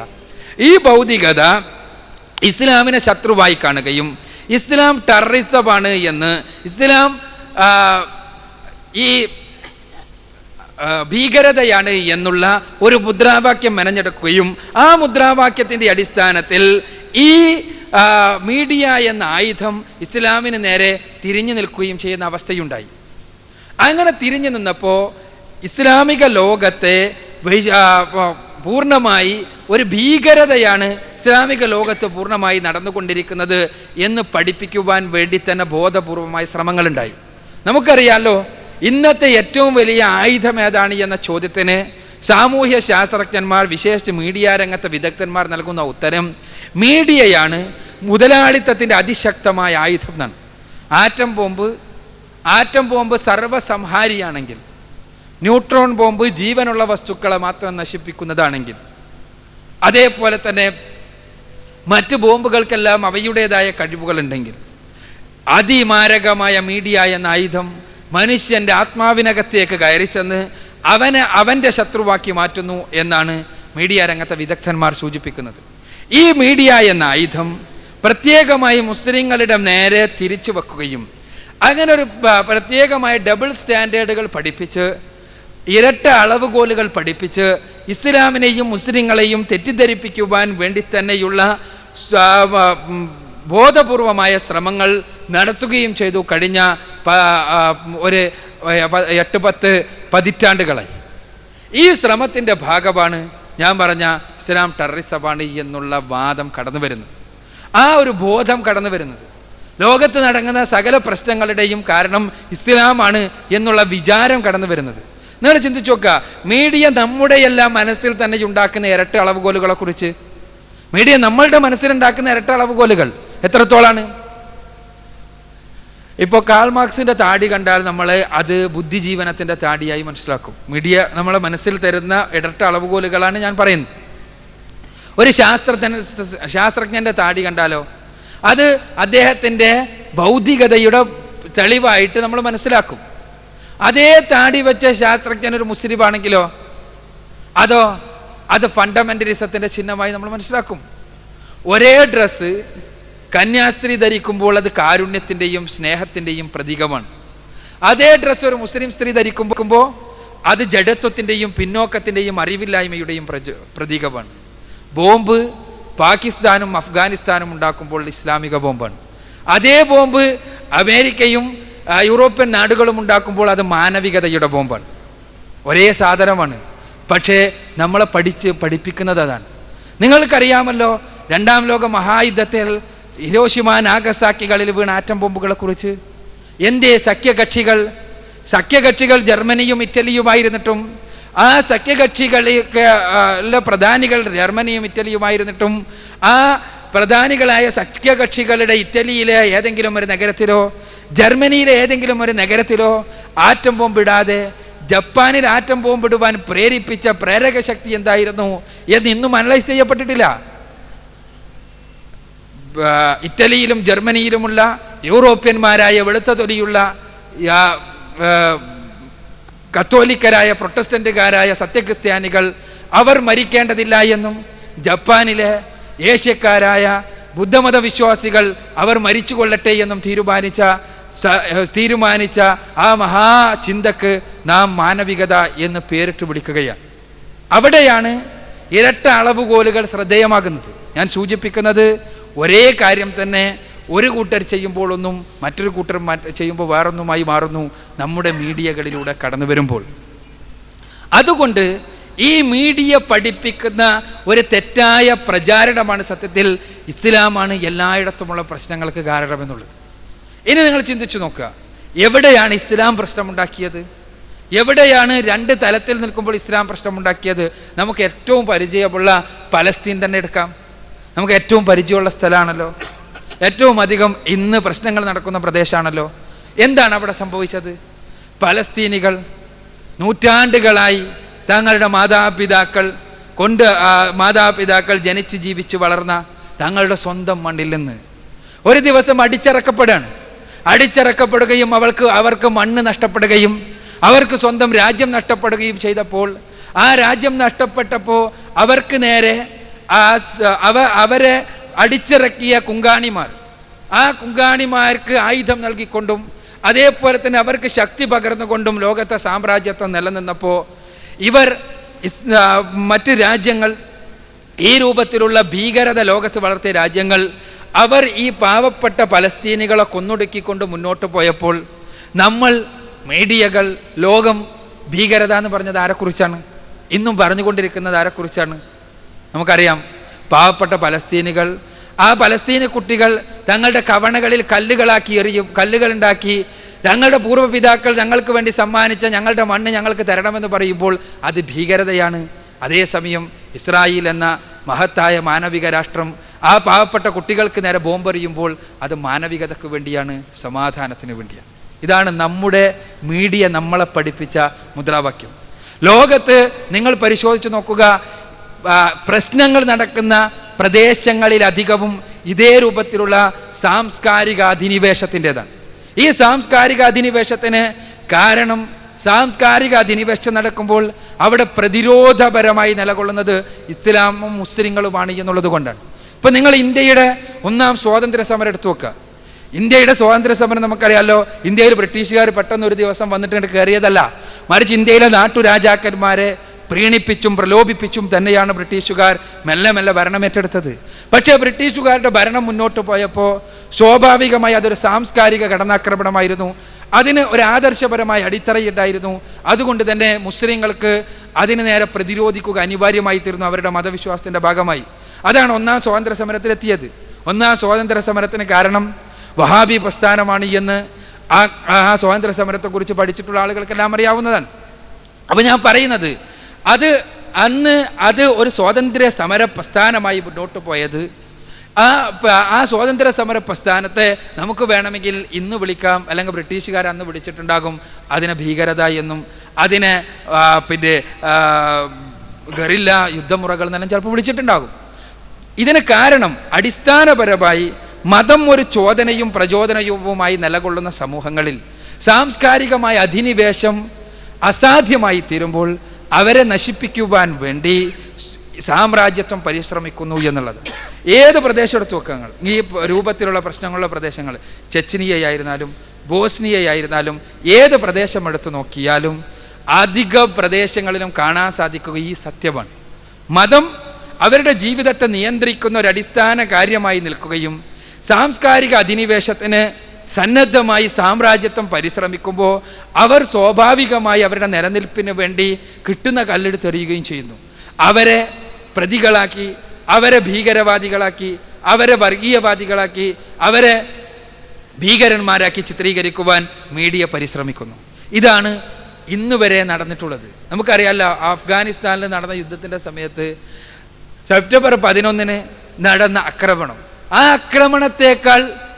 ആക്രമണത്തെക്കാൾ ഏറ്റവും അധികം വിമർശിക്കപ്പെട്ടത്, അതല്ലെങ്കിൽ പെൻറ്റഗൺ കുലുങ്ങിക്കളഞ്ഞത് എന്തുകൊണ്ടായിരുന്നു? ഖത്തർ എന്നൊരു ചെറിയ രാജ്യം അൽ ജസീറ എന്ന ഒരു ചെറിയ മീഡിയ തുടങ്ങാൻ വേണ്ടി ഒന്ന് ശ്രമിച്ചപ്പോൾ ഇവർ കൊടുക്കുന്ന അറിവല്ലാത്ത അറിവ് ലോകത്തെക്കുറിച്ച് ഞങ്ങൾ ലോകത്തിനൊന്ന് നൽകട്ടെ എന്ന് തീരുമാനിച്ചപ്പോഴേക്ക് ഒന്നിച്ച് സാമ്രാജ്യത്വം വിറക്കായിരുന്നു. അപ്പോൾ ഞാൻ സൂചിപ്പിക്കുന്നത്, മീഡിയ എന്ന ആയുധത്തെ തങ്ങളുടെ കുത്തകയാക്കി വെക്കുവാനും തങ്ങൾക്കെതിരുള്ളവരെയെല്ലാം പട്ടി എന്ന് വിളിച്ച് പേപ്പട്ടി എന്ന് എതിരുള്ളവരെ വിളിച്ച് തല്ലിക്കൊല്ലുക എന്ന പഴയ പഴമൊഴിയെപ്പോലെ ഇതേപോലെ തല്ലിക്കൊല്ലുവാനുമുള്ള പരിശ്രമങ്ങൾ നടന്നുകൊണ്ടിരിക്കുന്നു ഒരു വശത്ത്. അതോടൊപ്പം തന്നെ നമ്മൾ മനസ്സിലാക്കുക, ലോകത്ത് ഇങ്ങനെ ചിത്രീകരിക്കപ്പെടുന്നത് ഇങ്ങനെ ഇന്ത്യയിൽ തന്നെ നിങ്ങൾ എടുത്ത് നോക്കുക, ഇന്ത്യയിൽ പല സ്ഥലങ്ങളിലും സമരങ്ങൾ നടക്കുന്നുണ്ട്. ആന്ധ്രയിൽ സമരം നടക്കുന്നുണ്ട്, ബോഡോലാൻഡിൽ സമരം നടക്കുന്നുണ്ട്. ഈ സമരങ്ങളെല്ലാം ഓരോ പ്രത്യേക വിഭാഗങ്ങളാണ് താനും അതിലുള്ളത്. പക്ഷെ അവരെക്കുറിച്ച് ആരും ക്രിസ്ത്യൻ ഫണ്ടമെന്റലിസ്റ്റുകളെന്നോ അല്ലെങ്കിൽ മറ്റ് ഫണ്ടമെന്റലിസ്റ്റുകളെന്നോ വിളിക്കാറില്ല. ഇതേപോലെ തന്നെ ബ്രിട്ടനിൽ നടക്കുന്ന സമരമുണ്ട്, നമുക്കറിയാം. ആ ബ്രിട്ടനിൽ കത്തോലിക്കരും പ്രൊട്ടസ്റ്റന്റുകാരും തമ്മിലുള്ള പ്രശ്നമാണ് യഥാർത്ഥത്തിൽ അടിസ്ഥാനപരമായി നിലകൊള്ളുന്നത്. പക്ഷേ അതിനെ കത്തോലിക്ക തീവ്രവാദികളെന്നോ പ്രൊട്ടസ്റ്റന്റ് ഭീകരവാദികളെന്നോ ആരും വിളിക്കാറില്ല. എന്തുകൊണ്ടാണത്? ഇതിന് പ്രത്യേകമായ ചില കാരണങ്ങളുണ്ട്. അപ്പോൾ ആ കാരണങ്ങൾ എന്താണ്? ഇസ്ലാമിനെ തെറ്റിദ്ധരിപ്പിക്കുക എന്നതാണ്. ആ തെറ്റിദ്ധരിപ്പിക്കുവാൻ ബോധപൂർവമായ ശ്രമങ്ങൾ നടന്നുകൊണ്ടിരിക്കുന്നു. അതോടൊപ്പം തന്നെ നമ്മൾ മനസ്സിലാക്കേണ്ട ഒരു കാര്യം, മീഡിയയുടെ ഈ തെറ്റിദ്ധരിപ്പിക്കൽ യജ്ഞത്തിൽ വശംവദരായി ചിലരെങ്കിലും, ചില മുസ്ലിങ്ങളും ഈ രൂപത്തിൽ ചിന്തിക്കുന്ന അവസ്ഥയിലെത്തുകയും അതിന് ഫലമായി ഇതാണ് മാർഗമെന്ന് വിചാരിക്കുന്ന സായുധമായ സമരം വഴിയാണ് യഥാർത്ഥത്തിൽ ഈ പ്രശ്നങ്ങളുടെ മുഴുവനും പരിഹാരം കണ്ടെത്തുവാൻ കഴിയുക എന്ന് വിചാരിക്കുന്ന ഒരവസ്ഥ ചില സമൂഹങ്ങളിലെങ്കിലും നിലവിൽ വരികയും ചെയ്തിട്ടുണ്ട്. അതിൻ്റെ പോലും ആത്യന്തികമായ കാരണം മീഡിയ നടത്തുന്ന ഈ പ്രചാരണങ്ങളാണ് എന്നുള്ളതാണ് സത്യം. അതുകൊണ്ട് തന്നെ മുസ്ലിം സമൂഹത്തിൽ ഈ രൂപത്തിലുള്ള തീവ്രവാദപരമായ ചില മുന്നേറ്റങ്ങൾ ഉണ്ടായിട്ടുണ്ട് എന്ന സത്യം വിസ്മരിക്കാതിരിക്കുമ്പോൾ തന്നെ ആ തീവ്രവാദപരമായ മുന്നേറ്റങ്ങളുടെ പോലും സൈദ്ധാന്തികമായ താത്വികമായ കാരണങ്ങൾ, മറ്റൊരുപാട് കാരണങ്ങളുണ്ട്. പക്ഷേ അതിൻ്റെ പ്രായോഗികമായ കാരണങ്ങൾ കടന്നു ചൊല്ലുമ്പോൾ ഈ സമൂഹത്തെ ഇങ്ങനെ തീവ്രവാദികളാക്കി മാറ്റുവാൻ, ഭീകരവാദികളാക്കി മാറ്റുവാനും, അങ്ങനെ അവർ ഭീകരരെന്ന പോസ്റ്റർ ഒട്ടിച്ച് അവരെ തല്ലിക്കൊല്ലുവാനും വേണ്ടിയുള്ള മീഡിയയുടെ സാമ്രാജ്യത്വത്തിൻ്റെ കെണിയിൽ അകപ്പെട്ടു പോകുന്ന പാവം ഇരകൾ മാത്രമാണ് അത്തരം സംഘങ്ങളും സംഘടനകളും നേതാക്കളും എന്നുള്ള സത്യമാണ് നാം മനസ്സിലാക്കേണ്ടത്. അവർ അവർ യഥാർത്ഥത്തിൽ ചെയ്തുകൊണ്ടിരിക്കുന്നത് പലപ്പോഴും ഇസ്ലാമിന് സേവനവും മുസ്ലിം സമുദായത്തിൻ്റെ രക്ഷയുമെല്ലാമാണ് പറയാറുള്ളതെങ്കിലും യഥാർത്ഥത്തിൽ ചെയ്തുകൊണ്ടിരിക്കുന്നത് പലപ്പോഴും ഈ സമുദായത്തെ തന്നെ ബലിക്ക് കൊടുക്കുകയാണ് എന്നുള്ള സത്യവും നാം മനസ്സിലാക്കേണ്ടതുണ്ട്. അതോടൊപ്പം തന്നെ നാം മനസ്സിലാക്കേണ്ടതുണ്ടെന്നാണ് ഞാൻ സൂചിപ്പിക്കുന്നത്. ചുരുക്കത്തിൽ ഇസ്ലാം എവിടെയും ഭീകരത പറഞ്ഞിട്ടില്ല, ഇസ്ലാം എവിടെയും വർഗീയത പഠിപ്പിച്ചിട്ടില്ല. ഇസ്ലാം സമാധാനത്തിൻ്റെ ആദർശപാട്. പക്ഷേ ഈ സമാധാനത്തിൻ്റെ ആദർശം ഉൾക്കൊള്ളുന്ന ഇസ്ലാമിനെ മുസ്ലിങ്ങളെ ശത്രുക്കളായി കണ്ട് ആ ശത്രുതയുടെ അടിസ്ഥാനത്തിൽ അവരെ തല്ലിക്കൊല്ലുവാൻ വേണ്ടി പരിശ്രമിക്കുമ്പോൾ സ്വാഭാവികമായി കയ്യിൽ കിട്ടിയ ആയുധം കൊണ്ട്, കല്ലുകളെ കൊണ്ട് തിരിച്ചറിയുമ്പോൾ ആ കല്ലുകൾക്ക് നേരെ മാത്രം ഫോക്കസ് ചെയ്ത് ഇതാ വർഗീയത, ഇതാ ഭീകരത എന്ന് പറയുന്ന നയം വളർത്തിയെടുക്കുകയാണ് ഈ മീഡിയ ചെയ്തുകൊണ്ടിരിക്കുന്നത്. അതുമൂലമാണ് ഈ തെറ്റിദ്ധാരണകൾ നല്ലൊരു ശതമാനം ഉണ്ടാകുന്നത്. അതോടൊപ്പം തന്നെ ഞാൻ പറഞ്ഞ കാരണങ്ങളുമുണ്ട് എന്നാണ് ആ വിഷയമായി എനിക്ക് സൂചിപ്പിക്കാനുള്ളത്.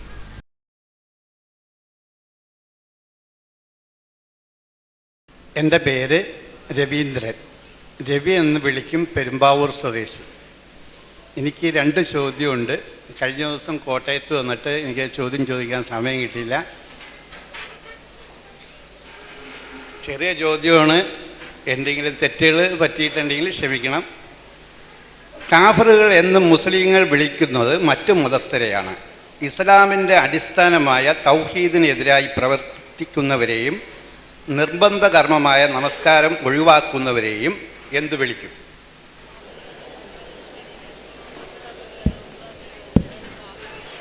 കാഫർ എന്ന് വിളിക്കുന്നത് മറ്റ് മതസ്ഥരെയാണ് എന്നാണ് സുഹൃത്ത് പറഞ്ഞിട്ടുള്ളത്. അതോടനുബന്ധിച്ച് തൗഹീദിനെതിരെ ഏകനായ സൃഷ്ടാവല്ലാത്തവരോട് വിളിച്ച് പ്രാർത്ഥിക്കുന്നവരെയും അതേപോലെ തന്നെ നമസ്കാരം ഒഴിവാക്കുന്നവരെയും എന്ത് വിളിക്കുന്നതാണ്? സത്യത്തിൽ കാഫർ എന്ന് പറഞ്ഞ പദത്തിന് അമുസ്ലിം എന്നൊരർത്ഥമേ ഇല്ല. കാഫർ എന്നുള്ള പദം അത് കഫറ എന്ന അറബി ക്രിയയിൽ നിന്ന് നിഷ്പന്നമായ പദമാണ്. കഫറ എന്ന പദത്തിനർത്ഥം മറച്ചു വെക്കുക, ഒളിച്ചു വെക്കുക എന്നല്ല. കാഫർ എന്ന് പറഞ്ഞ അറബി പദത്തിനർത്ഥം മറച്ചു വെക്കുന്നവൻ, പൂഴ്ത്തി വെക്കുന്നവൻ, ഒളിച്ചു വെക്കുന്നവൻ എന്നല്ലാണ്. ഖുർആനിൽ തന്നെ കാഫറിൻ്റെ ബഹുവചനമായ കുഫാർ, കർഷകരെ ഉദ്ദേശിച്ച് വിളിച്ചിട്ടുണ്ട്. കർഷകർ എന്ന് കുഫാർ എന്ന് പറഞ്ഞിട്ടുണ്ട്. ഖുർആൻ 57-ാമത്തെ അധ്യായം സൂറത്ത് ഹദീദിലെ 20-ാമത്തെ വചനത്തെ നമുക്ക് കാണാൻ കഴിയും. അപ്പോൾ എന്താണ് കുഫാർ എന്ന് വിളിക്കാൻ കാരണം? മറച്ചു വെക്കുന്നത്, പിന്നെ കർഷകൻ്റെ ഒരു അടിസ്ഥാനപരമായ പ്രവർത്തനം തന്നെ അതാണ്. വിത്ത് മണ്ണിനടിയിൽ ഒളിച്ചു വെക്കുക അല്ലെങ്കിൽ മറച്ചു വെക്കുക എന്നുള്ളതാണെന്നുള്ളതുകൊണ്ട് കുഫാർ എന്ന് വിളിച്ചിട്ടുണ്ട്. അപ്പോൾ ഞാൻ പറഞ്ഞു വരുന്നത് കാഫർ എന്ന് പറഞ്ഞ പദത്തിന് ഇതാണ് അർത്ഥം. ഇനി കാഫർ എന്ന് സാങ്കേതികമായി പരിശുദ്ധ ഖുർആനിൽ പ്രയോഗിച്ചിട്ടുള്ളത് ഒരാദർശം സ്വീകരിക്കാത്തവർ എന്നുള്ള അർത്ഥത്തിലാണ്. ഇസ്ലാമിനെ സംബന്ധിച്ചിടത്തോളം ഒരു ആദർശം, ആ ആദർശം ലോകത്തിൻ്റെ മുന്നിൽ ഇസ്ലാം സമർപ്പിക്കുന്നു, പരിശുദ്ധ ഖുർആൻ സമർപ്പിക്കുന്നു. ആ ആദർശത്തിൻ്റെ പേരാണ് ഇസ്ലാം. ആ ആദർശം സ്വീകരിച്ച ആളുകളെ മുസ്ലിങ്ങൾ എന്ന് വിളിക്കുന്നു. അപ്പോൾ തീർച്ചയായും ഒരു ഗ്രന്ഥം എന്നുള്ള നിലക്ക് ആദർശം സ്വീകരിക്കാത്തവരെ എന്തെങ്കിലും ഒരു പേരിൽ വിളിക്കേണ്ടത് അനിവാര്യമാണ്. ആ പേരാണ് ഒരു ആദർശം സ്വീകരിക്കാത്തവർ എന്നുള്ള അർത്ഥത്തിൽ വിളിച്ചിട്ടുള്ള പൊതുവായ നാമമാണ് കാഫർ എന്നുള്ള നാമം. അതൊരിക്കലും തന്നെ ഒരു മ്ലേച്ഛമായ പ്രയോഗമോ പുലഭ്യം പറയാൻ വേണ്ടിയുള്ള ഒരു വാക്കോ അല്ല. ഖുർആനിൽ ഒരു സ്ഥലത്തും കാഫറെ എന്ന് വിളിച്ച് ഒരു പുലഭ്യം പറയുന്നത് കാണാൻ കഴിയില്ല. പലപ്പോഴും നമ്മൾ മനസ്സിലാക്കുന്നത് അങ്ങനെയാണ്. മറിച്ചെന്താണ്? പരിശുദ്ധ ഖുർആനിൽ ഒരു ആദർശത്തിനെതിരെ നിൽക്കുന്നവർ എന്നുള്ള അർത്ഥത്തിലാണ്. അത് ജന്മത്തിൻ്റെ അടിസ്ഥാനത്തിലല്ല ആദർശം തീരുമാനിക്കുന്നത്, മറിച്ച് വിശ്വാസത്തിൻ്റെയും കർമ്മത്തിൻ്റെയും അടിസ്ഥാനത്തിലാണ്. വിശ്വാസം ശരിയാണ് എങ്കിൽ അയാളുടെ അതേപോലെ തന്നെ ആ വിശ്വാസാനുസൃതമായ കർമ്മങ്ങളുണ്ട് എങ്കിൽ അതിനാണ് ഒരാൾ മുസ്ലിം എന്ന് പറയാൻ അർഹനാവുക. വിശ്വാസത്തിലോ കർമ്മത്തിലോ എന്തെങ്കിലും തരത്തിലുള്ള അപാകതകളുണ്ടെങ്കിൽ അയാൾ ഇസ്ലാമിൻ്റെ വൃത്തത്തിൽ നിന്ന് പുറത്തു പോകുന്നു. എന്നാൽ ഒരു വ്യക്തിയെ കാഫർ എന്ന് അഭിസംബോധന ചെയ്യണമെങ്കിൽ ഞാൻ പറഞ്ഞല്ലോ, ഒരിക്കലും തന്നെ പരിശുദ്ധ ഖുർആനോ ഇസ്ലാമിക പ്രമാണങ്ങളോ ആരെയെങ്കിലും പുലഭ്യം പറയാൻ വേണ്ടി കാഫർ എന്ന് വിളിച്ചിട്ടില്ല. എന്നാൽ കാഫർ എന്ന് അഭിസംബോധന ചെയ്യണമെങ്കിൽ ഇസ്ലാം എൻ്റെ ആദർശമല്ല എന്ന് സ്വയം പ്രഖ്യാപിച്ചൊരു വ്യക്തിയാവണം. അതല്ലാത്തിടത്തോളം കാലം അയാളെ കാഫർ, ഒരു വ്യക്തിയെ വിളിച്ചിട്ട് ഇയാൾ കാഫറാണെന്ന് പറയാൻ സാധ്യമല്ല. മറിച്ച് ഏതെങ്കിലും കുഫറിലേക്ക് നയിക്കുന്ന ആദർശങ്ങളുണ്ടെങ്കിൽ അതിനെക്കുറിച്ച് പറയാം. ഇപ്പോൾ ഒരാൾ നമസ്കാരത്തെക്കുറിച്ച് പറഞ്ഞ നമസ്കാരം എന്നത് ഇസ്ലാമിൻ്റെയും കുഫറിൻ്റെയും ഇടയിലുള്ള ഇടയിലുള്ള സാക്ഷ്യമാണെന്ന് റസൂലുള്ളാഹി സ്വല്ലല്ലാഹു അലൈഹി വസല്ലം പറഞ്ഞിട്ടുള്ളത്. അപ്പൊ അങ്ങനെയാകുമ്പോൾ നമസ്കാരം ഉപേക്ഷിക്കുക എന്നുള്ളത് കുഫ്റാണ് എന്ന് നമുക്ക് പറയാം. എന്നാൽ ഒരു വ്യക്തിയെ വിളിച്ചിട്ട് ഇയാൾ കാഫറാണെന്ന് പറയാൻ ഒരാൾക്കും അധികാരമില്ല. അതേസമയം ഇസ്ലാം എന്നുള്ള ഒരു ആദർശത്തെ, ആ ആദർശം സ്വീകരിക്കാതിരിക്കുകയോ ആ ആദർശം ശരിയല്ല എന്ന് അയാൾ ബോധപൂർവം പ്രഖ്യാപിക്കുകയോ ചെയ്യുകയാണെങ്കിൽ അയാൾ ഈ ആദർശത്തിൽ നിന്ന് പുറത്തുപോയി എന്ന് പറയാം. മറ്റേത് കർമ്മങ്ങളുടെ അടിസ്ഥാനത്തിൽ പടച്ചോൻ തീരുമാനിക്കുന്നതാണ്, അത് പടച്ചതമ്പുരാൻ തീരുമാനിച്ചുകൊള്ളും. അതേപോലെ തന്നെ നിഫാഖായിരുന്നാലും കാര്യങ്ങളെല്ലാം അങ്ങനെ തന്നെയാണ്. ഒരാളെ മുനാഫിഖ് എന്ന് ഖുർആൻ വിളിക്കുന്നുണ്ട്. എന്താ മുനാഫിഖ് എന്ന് പറഞ്ഞാൽ? വിശ്വാസം ഉണ്ടെന്ന് പുറത്ത് കാണും, കർമ്മങ്ങളെല്ലാം പുറത്തുണ്ടാവും, പക്ഷേ ഹൃദയത്തിനകത്ത് അത് കടന്നു ചെന്നിട്ടില്ല. അയാൾ കർമ്മങ്ങൾ പുറത്ത് ജനങ്ങളെ കാണിക്കാൻ വേണ്ടി വിശ്വാസിയായവനാണ്, അവൻ്റെ മനസ്സ് കുഫ്റാണ്, പുറത്ത് മാത്രമേ ഇസ്ലാമുള്ളൂ. പക്ഷേ ഒരാളുടെ മനസ്സ് നമുക്ക് അളക്കാൻ കഴിയില്ല. അതുകൊണ്ട് തന്നെ ഒരാളെ മുനാഫിഖ് എന്ന് ഒരാളെ ചൂണ്ടിക്കൊണ്ട് വിളിക്കാൻ ഒരാൾക്ക് സാധ്യമല്ല. മറിച്ച് അത് പടച്ചതമ്പുരാൻ തീരുമാനിക്കേണ്ടതാണ്. ഇസ്ലാം എന്നുള്ള ആദർശത്തെ ആദർശം എന്നുള്ള നിലക്ക് നിഷേധിക്കുന്ന വ്യക്തിയെ മാത്രമേ കാഫർ എന്ന് വിളിക്കാൻ പറ്റൂ. ആ വിളി പോലും എന്തല്ല, പുലഭ്യം പറച്ചിലല്ല, അത് മനസ്സിലാക്കണം നമ്മൾ. അത് ഒരു ആദർശം സ്വീകരിക്കാത്ത വ്യക്തി എന്നുള്ള അർത്ഥത്തിലുള്ള പരാമർശം മാത്രമാണ്, ഒരു പുലഭ്യം പറച്ചിലല്ല. അതേസമയം ഒരു ആദർശം സ്വീകരിക്കാത്ത വ്യക്തി എന്ന് പറയുന്നത് കൊണ്ട് തന്നെ അത് ഒരു മുസ്ലിമാണ് എന്ന് സ്വയം പ്രഖ്യാപിക്കുന്ന അയാളുടെ ജീവിതത്തിൽ ഇസ്ലാമില്ലാത്തൊരു വ്യക്തിയെ അയാൾ കാഫർ എന്ന് അഭിസംബോധന ചെയ്യാൻ പ്രവാചകൻ പഠിപ്പിച്ചിട്ടില്ലാത്തത് കൊണ്ട് അയാളുടെ ഇന്നിന്നും കർമ്മങ്ങൾ കുഫറാണ്, അല്ലെങ്കിൽ കുഫറിലേക്ക് നയിക്കുന്നതാണ് എന്ന് പറയാനേ നിർവാഹമുള്ളൂ എന്നാണ് ഞാൻ മനസ്സിലാക്കുന്നത്. അഭിഷേകമായി മുഹമ്മദ് നബി ഏകദൈവ ആരാധനയാണ് നമ്മളെ പഠിപ്പിച്ചത്. ശവകുടീരങ്ങളിൽ തിരികത്തിച്ച് പ്രാർത്ഥിക്കുന്നവർ യഥാർത്ഥ മുസ്ലിം മതവിശ്വാസിയാണോ? അങ്ങനെയെങ്കിൽ ബിംബാരാധന എന്ന് പറഞ്ഞാൽ മറ്റെന്താണ്?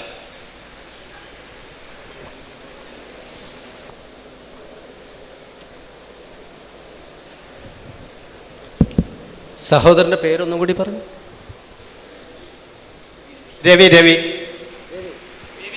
രവി അല്ലേ? ഈ സദസ്സിലുള്ള മുസ്ലിങ്ങളുടെ മനസ്സാക്ഷിയോടുള്ള ചോദ്യമാണ് രവിയുടെ. അതാണ് നാം വളരെ ഗൗരവത്തിൽ, ചിരിക്കേണ്ടതല്ല, വളരെ ഗൗരവത്തിൽ മനസ്സിലാക്കേണ്ട ഒരു ചോദ്യമാണ് രവി ചോദിച്ചത്. ഓരോ മുസ്ലിമിൻ്റെയും ഹൃദയത്തിൽ നൊമ്പരമുണ്ടാക്കണം. കാരണം രവിയെ സംബന്ധിച്ചിടത്തോളം ഒരു ഹിന്ദുവും മുസ്ലിമും തമ്മിലൊരു വ്യത്യാസവും രവിക്ക് കാണുവാൻ സാധിക്കാത്തതും ഇതുകൊണ്ടാണെന്ന യാഥാർത്ഥ്യം നാം മനസ്സിൽ. ഖുർആൻ്റെ അടിസ്ഥാന തത്വം എന്താണ്? ദൈവവിശ്വാസം എന്ന് പറയുന്നത്, ദൈവം എന്ത് എന്ന് ഖുർആനിലെ 112 അധ്യായത്തിൽ പറയുന്നുണ്ട്. കുൽ ഹുവല്ലാഹു അഹദ് അല്ലാഹു സമദ് ലം യലിദ് വലം യൂലദ് വലം യക്കുൽ ലഹു കുഫുവൻ അഹദ്. ദൈവം ഏകനാണ്, അവൻ ഒന്നിനെയും ആശ്രയിക്കുന്നില്ല, അവൻ ജനിച്ചിട്ടില്ല, ജനിപ്പിച്ചിട്ടില്ല, അവനെപ്പോലെ യാതൊന്നുമില്ല. ഈ പ്രപഞ്ചത്തെ നാം വീക്ഷിച്ചാൽ സൂര്യനുണ്ടെങ്കിൽ അനേകം നക്ഷത്രങ്ങളുണ്ട്, ഭൂമിയുണ്ടെങ്കിൽ അനേകം ഗ്രഹങ്ങളുണ്ട്, ജീവജാലങ്ങളും അനേകമാണ്. ഏകനായിട്ടുള്ളത് അള്ളാഹു മാത്രം. രണ്ട്, അള്ളാഹു ഒന്നിനെയും ആശ്രയിക്കുന്നില്ല. ശ്രീരാമനും ശ്രീകൃഷ്ണനും യേശു ഈസാ നബി അലൈഹിസ്സലാമും മുഹമ്മദ് നബി സല്ലല്ലാഹു അലൈഹി വസല്ലം, ബുദ്ധൻ, അങ്ങനെ എല്ലാ മഹത് വ്യക്തിത്വങ്ങളും അവർ ജീവിച്ചിരുന്നപ്പോൾ ഭക്ഷണം കഴിച്ചിട്ടുണ്ട്, വായു ശ്വസിച്ചിട്ടുണ്ട്. അവരാരും ദൈവത്തിൻ്റെ നിർവചനത്തിൽ പെടുന്നില്ല. മൂന്നാമതായിട്ട് ഖുർആൻ പറയുന്നത് അള്ളാഹു ജനിച്ചിട്ടില്ല, ജനിപ്പിച്ചിട്ടില്ല. ആദം നബി അലൈഹിസ്സലാം ജനിച്ച വ്യക്തിയല്ലായിരുന്നുവെങ്കിൽ സന്താനങ്ങളുണ്ടായിരുന്നു, അപ്പോൾ ദൈവമല്ല. ഈസാ നബി അലൈഹിസ്സലാമിന് സന്താനങ്ങളില്ലായിരുന്നു എന്ന് പറയുന്നു, എന്നാൽ ഒരു മാതാവിൻ്റെ ഉദരത്തിലാണ് പിറന്നത്, അപ്പോൾ ഈസാ നബി അലൈഹിസ്സലാമും ദൈവമല്ല. അവസാനത്തത് ഏറ്റവും പരമപ്രാധാന്യം അർഹിക്കുന്നതാണ്. ദൈവത്തെ പോലെ ആരുമല്ല. അപ്പം ആരംഭമില്ലാത്ത, അവസാനമില്ലാത്ത, രൂപമില്ലാത്ത, ഭാവമില്ലാത്ത ഈ പ്രപഞ്ചത്തെയും അതിലെ നെബുലകളെയും നക്ഷത്രങ്ങളെയും ഗോളങ്ങളെയും ജീവജാലങ്ങളെയും എല്ലാം സൃഷ്ടിക്കുകയും പരിപാലിക്കുകയും ചെയ്യുന്ന ആ ശക്തിയാണ് ദൈവം. അവിടെയാണ് ഖുർആൻ പറയുന്നത് ഇയ്യാക നഅ്ബുദു വഇയ്യാക നസ്തഈൻ. അവനോട് പ്രാർത്ഥിക്കുക, അവനോട് ദൈവിക സഹായം തേടുക. ഇതല്ലാത്തൊരു മുസ്ലിം, ഇത് ചെയ്യാത്തൊരാൾ മുസ്ലിമാണോ ഇല്ലയോ എന്ന് നിങ്ങൾ തീരുമാനിക്കണം. അതുകൊണ്ടാണ് നാം മുഹമ്മദ് നബി സല്ലല്ലാഹു അലൈഹി വസല്ലമിന് വേണ്ടി പ്രാർത്ഥിക്കുന്നത്, മുഹമ്മദ് നബിയോട് പ്രാർത്ഥിക്കാത്തത്. അതുകൊണ്ട് തന്നെയാണ് നാം ഈസാ നബി അലൈഹിസ്സലാമിന് വേണ്ടി പ്രാർത്ഥിക്കുന്നതും ഈസാ നബി അലൈഹിസ്സലാമിനോട് പ്രാർത്ഥിക്കാത്തത്. ഇതാണ് നാം മനസ്സിലാക്കേണ്ടത്. ഇതിൽ നിന്ന് എന്ത് വ്യത്യാസമാണ് ഇതിലുള്ളത്? ആ യുദ്ധത്തിന് പോകുന്നതിന് മുൻപ് മക്കയിലെ വിശുദ്ധ കഅബാലയത്തിന്റെ കില്ലയിൽ പിടിച്ചുകൊണ്ട് ബദർ യുദ്ധത്തിന് പോകുന്നതിന് മുൻപ് അബൂ ജഹൽ പറഞ്ഞു, അല്ലാഹുവേ, നീതി ഞങ്ങളുടെ കൂടെയാണെങ്കിൽ, സത്യം ഞങ്ങളുടെ കൂടെയാണെങ്കിൽ ഞങ്ങളെ രക്ഷിക്കണമേ. സത്യം മുഹമ്മദിന്റെ കൂടെയാണ് എങ്കിൽ മുഹമ്മദിനെ രക്ഷിക്കണം.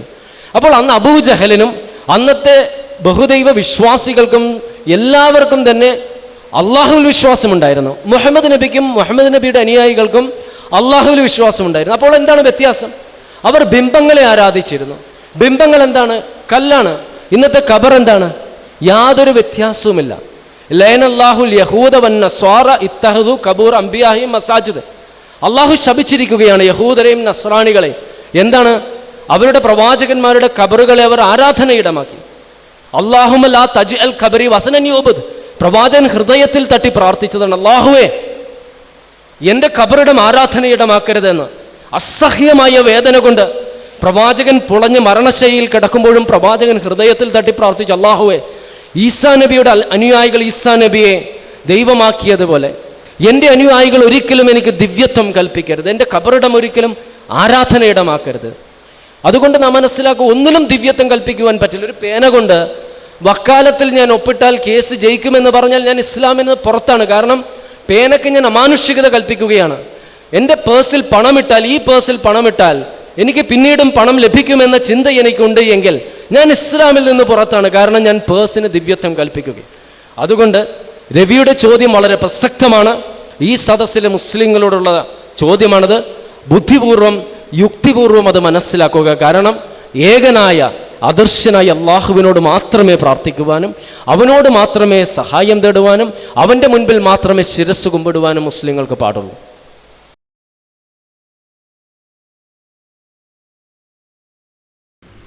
ഞാൻ സന്തോഷ് മലമ്പുഴ. ഈ പ്രകൃതി മതമാണ് ഇസ്ലാം മതം.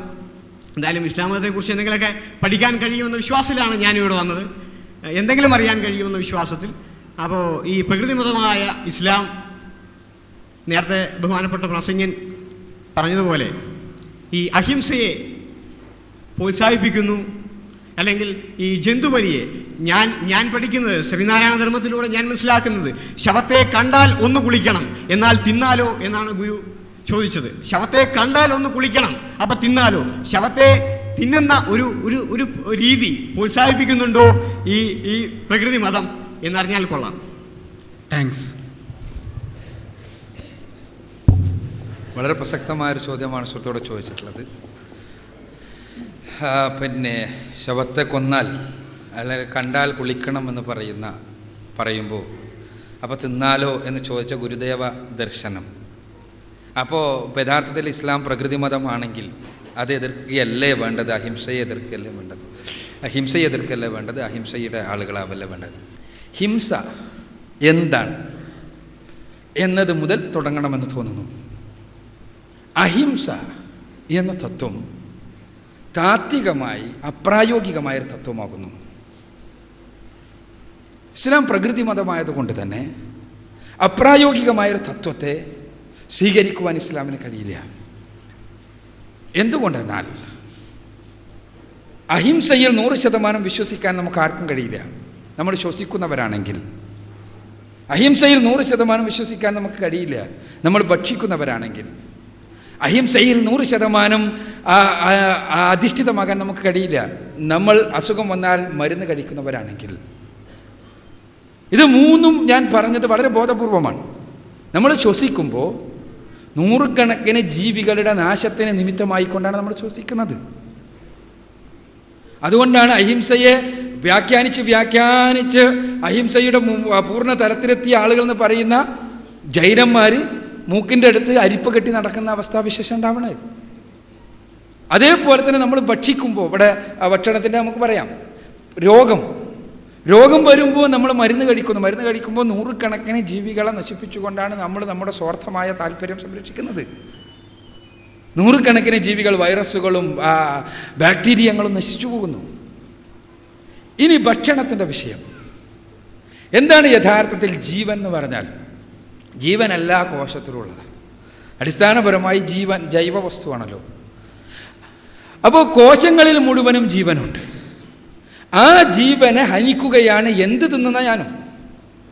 ഞാൻ കേവലം മുരിങ്ങയിലയാണ് വെച്ച് തിന്നതെങ്കിൽ ആ മുരിങ്ങയിലയിലുള്ള 100 കണക്കിന് കോശങ്ങളെ ഹനിക്കുകയാണ് ഞാൻ ചെയ്യുന്നത്. ജീവന്റെ ത്രസിപ്പിനെ നശിപ്പിക്കുന്നു. അതേപോലെ തന്നെ പ്രകൃതി ആ ജീവവർഗത്തിന്റെ നിലനിൽപ്പിന് വേണ്ടി സൃഷ്ടിച്ചെടുത്ത സംവിധാനങ്ങളെ ദുഷ്ടമായി ഉപയോഗപ്പെടുത്തുകയാണ് ഞാൻ ചെയ്യുന്നത്. അങ്ങനെ നോക്കുകയാണെങ്കിൽ അവിടെ എന്താണെന്ന് വെച്ചാൽ ഇസ്ലാം ഹിംസയെയും അഹിംസയെയും കാണുന്ന ഒരു പ്രത്യേക തരത്തിലാണ്. അതെന്താണ്? അത് ദൈവികമായ മാർഗദർശനത്തിൻ്റെ അടിസ്ഥാനത്തിലായിരിക്കണം നിങ്ങളുടെ ഹിംസയും അഹിംസയും എന്നുള്ളതാണ് ഇസ്ലാമിൻ്റെ താല്പര്യം, ഇസ്ലാം പഠിപ്പിക്കുന്നത്. കുറച്ചുകൂടി വിശദീകരിക്കാം. എന്താന്ന് വെച്ചാൽ, ഇപ്പോൾ സൃഷ്ടികർത്താവായ തമ്പുരാനിൽ വിശ്വസിക്കുന്നവരാണ് മുസ്ലിങ്ങൾ. അത് തമ്പുരാൻ ആര്, ഞാനോ നീയോ, ഇതെല്ലാം തർക്കങ്ങൾ സ്വാഭാവികമായിട്ടുണ്ടാകാം, അത് വേറെ വശം. പൊതുവുള്ള മതവിശ്വാസികൾ സ്രഷ്ടാവ് എന്ന ദൈവം എന്നുള്ള സങ്കല്പത്തിൽ വിശ്വസിക്കുന്നു. ദൈവമാണ് സ്രഷ്ടാവ് എന്നും വിശ്വസിക്കുന്നു അടിസ്ഥാനപരമായി. ആ ദൈവം തമ്പുരാൻ പ്രകൃതിക്ക് ഒരു നിയമം ഉണ്ടാക്കിയിട്ടുണ്ട്. ആ പ്രകൃതി നിയമം എന്താണ്? തിന്നും കൊന്നും നിലനിൽക്കുക എന്നത് തന്നെയാണ്. യാതൊരു സംശയമല്ല. എക്കോളജിയിൽ നമ്മൾ പഠിക്കുന്ന ഫുഡ് ചെയിൻ എന്ന് പറയുന്നത് അതാണ്. ആദ്യം ഒരു സസ്യം, അതിന് നമ്മൾ പ്രൊഡ്യൂസേഴ്സ് എന്ന് പറയുന്ന ഉൽപാദകർ. ആ പ്രൊഡ്യൂസേഴ്സിനെ തിന്നിട്ട് പ്രാഥമിക ഉപഭോക്താക്കൾ ഉപയോഗിക്കുന്ന പ്രൈമറി കൺസ്യൂമേഴ്സ്. ആ പ്രാഥമിക ഉപഭോക്താക്കൾ ആരാണ്? സസ്യബുക്കുകളാണ്. ആ സസ്യബുക്കുകളെ തിന്നുന്നു മാംസബുക്കുകൾ. ആ മാംസബുക്കുകളും സസ്യബുക്കുകളും എല്ലാം മരണപ്പെടുന്നു, ചത്തുപോകുന്നു. അത് പിന്നെ മണ്ണിലാകുന്നു. മണ്ണിൽ നിന്ന് ഡീകമ്പോസേഴ്സ് അത് വീണ്ടും പ്രകൃതി വസ്തുക്കളാക്കി വീണ്ടും സസ്യങ്ങൾക്ക് കൊടുക്കുന്നു. ഇങ്ങനെയാണ് ഈ ചക്രം. സൃഷ്ടാവായ തമ്പുരാൻ പ്രകൃതിയിൽ തന്നെ കടുവയെയും സിംഹത്തെയും സൃഷ്ടിച്ചവനാണ്. അവയോട് അഹിംസ പറഞ്ഞിട്ട് ഏതായാലും കാര്യമില്ല, പട്ടിണി കിടന്ന് ചാകേണ്ടി വരും, വേറെ രക്ഷയുണ്ടാവില്ല. അല്ലേ? ഇത് എന്താ? ഇത് പ്രകൃതിയുടെ ഒരു നിയമമാണ് എന്നർത്ഥം. ആ നിയമത്തിൽ മനുഷ്യൻ ഏത് സ്ഥാനത്ത് നിൽക്കണം എന്നുള്ളതാണ് പ്രശ്നം. മനുഷ്യൻ എവിടെ നിൽക്കണം? മനുഷ്യനെ സംബന്ധിച്ചിടത്തോളം മനുഷ്യൻ അടിസ്ഥാനപരമായി ഒരു മിശ്ര ബുക്കാകുന്നു. സൃഷ്ടാവായ തമ്പുരാൻ മനുഷ്യനെ സൃഷ്ടിച്ചത് മിശ്ര ബുക്കായിട്ടാകുന്നു എന്നതിനുള്ള തെളിവ് അവൻ്റെ ശരീരഘടന തന്നെയാണ്. അവൻ്റെ പല്ല് നോക്കിയാൽ മതി. എന്താ? ഒരു സസ്യബുക്കിൻ്റെയും മാംസബുക്കിൻ്റെയും പല്ലുകൾ. ആ പല്ലുകളിലെ പല്ല് നമ്മളൊന്ന് അടയാളപ്പെടുത്തുക. അതിൻ്റെ ശാസ്ത്രീയ നാമങ്ങളിലേക്കൊക്കെ പല്ല്, അങ്ങനത്തെ നാമങ്ങൾ അങ്ങോട്ടൊന്നും ഞാൻ പോകുന്നില്ല. അതേസമയം ആ പല്ലുകളെ നിങ്ങൾ അടയാളപ്പെടുത്തി മനുഷ്യൻ്റെ പല്ലൊന്നും നോക്കുക, 2 സൈസും കാണാൻ കഴിയും. നമുക്ക് 2 സൈസും കാണാൻ കഴിയുന്നു. സസ്യബുക്കിൻ്റെ അതേ ടൈപ്പുള്ള പല്ലുകളും മാംസബുക്കിൻ്റെ തരത്തിലുള്ള പല്ലും കാണാൻ കഴിയുന്നു. ഇനി ഒരു സസ്യബുക്കിന് നമ്മൾ നല്ല മാംസം, നല്ല സ്വാദിഷ്ടമായിട്ട് മാംസം ഉണ്ടാക്കി കൊടുത്താലും സസ്യബുക്ക് കഴിക്കൂല. എന്താ കാരണം? അവയുടെ ഘടന അത് കഴിക്കാൻ പറ്റിയ രൂപത്തിലല്ല. അവയുടെ ആമാശയങ്ങൾക്ക് അത് ദഹിപ്പിക്കാനും സാധ്യമല്ല. തിരിച്ചും അങ്ങനെ തന്നെ. ഗതി കെട്ടാൽ പുലി പുല്ലും തിന്നുമോ ഇല്ല എന്നുള്ളതല്ല, പക്ഷെ പൊതുവെ പുലി പുല്ല് തിന്നാറില്ല എന്നുള്ളത് സത്യം. അപ്പൊ എന്താണത്? ഇതിന് രണ്ടിനും ആ മാംസബുക്കിനെ സംബന്ധിച്ചിടത്തോളം പൂർണ്ണ മാംസബുക്കുകൾക്ക് സസ്യാഹാരമോ സസ്യബുക്കുകൾക്ക് മാംസാഹാരമോ ദഹിപ്പിക്കാൻ സാധ്യമല്ല. അതിൻ്റെ സിസ്റ്റത്തിന് കഴിയില്ല. അതിൻ്റെ കുടലിൻ്റെ നീളം കാര്യങ്ങളെല്ലാം തമ്മിൽ ബന്ധമുണ്ട് എന്നർത്ഥം. അത് വളരെ വിശദമായിട്ട് ഈ പ്രകൃതിവാദികൾ തന്നെ പറയാറുണ്ട്. എന്നാൽ മനുഷ്യന് രണ്ടും ദഹിപ്പിക്കാൻ കഴിയുന്നു. മനുഷ്യന് ദഹിപ്പിക്കാൻ കഴിയുന്നതാകട്ടെ പ്രത്യേക മാർഗനിർദ്ദേശപ്രകാരം ഉണ്ടായ പോലെ തന്നെ എന്താണ്? പാകം ചെയ്തതാണ് മാംസം ദഹിപ്പിക്കാൻ കഴിയുന്നത് താനും. പാകം ചെയ്ത മാംസം ദഹിപ്പിക്കാൻ മനുഷ്യ ശരീരത്തിന് പ്രത്യേകം കഴിവ്. അതേസമയം സാധാ മാംസബുക്കിനാകട്ടെ അങ്ങനെയല്ല താനും, പച്ച മാംസം തന്നെ ദഹിപ്പിക്കാൻ കഴിയും. അപ്പൊ ഇങ്ങനെയുള്ള സവിശേഷതകൾ സൃഷ്ടാവായ തമ്പുരാൻ തന്നെയാണ് മനുഷ്യന് നൽകിയിട്ടുള്ളത്. ആ ഇസ്ലാം ആകട്ടെ പൂർണ്ണ പ്രകൃതി മതവുമാണ്. ഒരു മുസ്ലിമിനോട് നിങ്ങൾ മാംസം കഴിക്കാൻ പാടില്ല എന്ന് പറഞ്ഞു കഴിഞ്ഞാൽ പിന്നെ മുസ്ലിമിന് ഒരവസ്ഥയിലും മാംസം കഴിക്കാൻ പറ്റില്ല.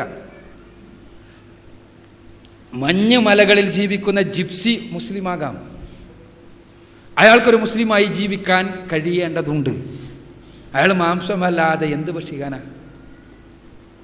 മരുഭൂമികളിലെ ആളുകൾ ഈത്തപ്പഴം ഉള്ള സമയങ്ങളുണ്ടായിരുന്നു, പക്ഷേ ഈത്തപ്പഴം കൊണ്ട് മാത്രം കംപ്ലീറ്റ് പ്രോട്ടീൻ എൻറിച്ച്ഡ് ആകൂല. അവിടെ മാംസം ഭക്ഷിക്കൽ അയാളുടെ അനിവാര്യതയാണ്. ഇത് ഇന്നത്തെ സാമൂഹ്യ അവസ്ഥയിൽ എല്ലായിടത്തും കിട്ടുന്നൊരവസ്ഥ പ്രത്യേകമായി വന്നിട്ടുണ്ടെന്നുള്ളത് ശരി. എന്നാൽ ഇന്നലകളിൽ അങ്ങനെ ആയിരുന്നില്ല. ഇന്ന് തന്നെ നമ്മൾ മാംസഭക്ഷണം പൂർണ്ണമായി വേണ്ട എന്ന് വച്ചാൽ ഇന്ന് ലോകത്തിന് പ്രോട്ടീൻ നൽകുന്ന സാധനങ്ങൾ ഇല്ലാതെയാകും എന്നുള്ളതാണ് സത്യം. സാധാരണക്കാരായ ആളുകൾക്ക് പ്രോട്ടീൻ എൻറിച്ചഡായ ഫുഡ് ലഭിക്കുന്ന അവസ്ഥാവിശേഷം ഉണ്ടാകില്ല. ഇതെല്ലാം തന്നെ പ്രകൃതിപരമായി തന്നെ പടച്ച തമ്പുരാൻ സൃഷ്ടിച്ചെടുത്ത സംവിധാനത്തിൻ്റെ ഭാഗമാണിത് എന്ന് മനസ്സിലാകുന്നു. അതേസമയം അഹിംസയെക്കുറിച്ച് പറയുന്ന പരിശുദ്ധ ഖുർആൻ പറഞ്ഞത് ഒരിക്കലും പടച്ച തമ്പുരാൻ തന്നെ നിർദ്ദേശിച്ച ഭക്ഷണ പദാർത്ഥങ്ങളെ പാടൂ. അത് തന്നെ എന്താകണം? പാവപ്പെട്ട മൃഗത്തെ കൊല ചെയ്യുന്ന സമയത്ത് അതിന് വേദന അനുഭവപ്പെടാത്ത രൂപത്തിലാകണം കൊല്ലുന്നത്. ഇനി നമ്മൾ ഈ മൃഗങ്ങളുടെ അവസ്ഥ കൊണ്ട് നോക്കുക. മൃഗങ്ങളുടെ അവസ്ഥ, ഈ മൃഗങ്ങൾ നമ്മൾ ഈ ഭക്ഷണത്തിന് വേണ്ടി ഉപയോഗപ്പെടുത്തുന്ന കാലികൾ, ആ കാലികളെ തീരെ ഭക്ഷണത്തിന് വേണ്ടി ഉപയോഗപ്പെടുത്തിയിട്ടില്ലെങ്കിൽ അവയുടെ വളർച്ചാ നിരക്ക് അഭൂതപൂർണമാണ്. എന്താ ഉണ്ടാവുക? അവ പുഴുത്ത് ചത്തുപോകുന്ന അവസ്ഥാവിശേഷം ഉണ്ടാകുക. അവയുടെ മരണം എന്നുള്ളത് അവക്ക് തന്നെ പ്രയാസകരമായി മാറുന്ന അവസ്ഥയാണ് ഉണ്ടാവുക എന്നുള്ളതാണ് സത്യം. നമ്മൾ പരിശോധിച്ച് നോക്കുക. നമ്മൾ ഇപ്പോൾ നടക്കുന്ന റേറ്റിൽ തന്നെ പോവുകയാണെങ്കിൽ ഈ ഇപ്പോഴത്തെ നമ്മളെ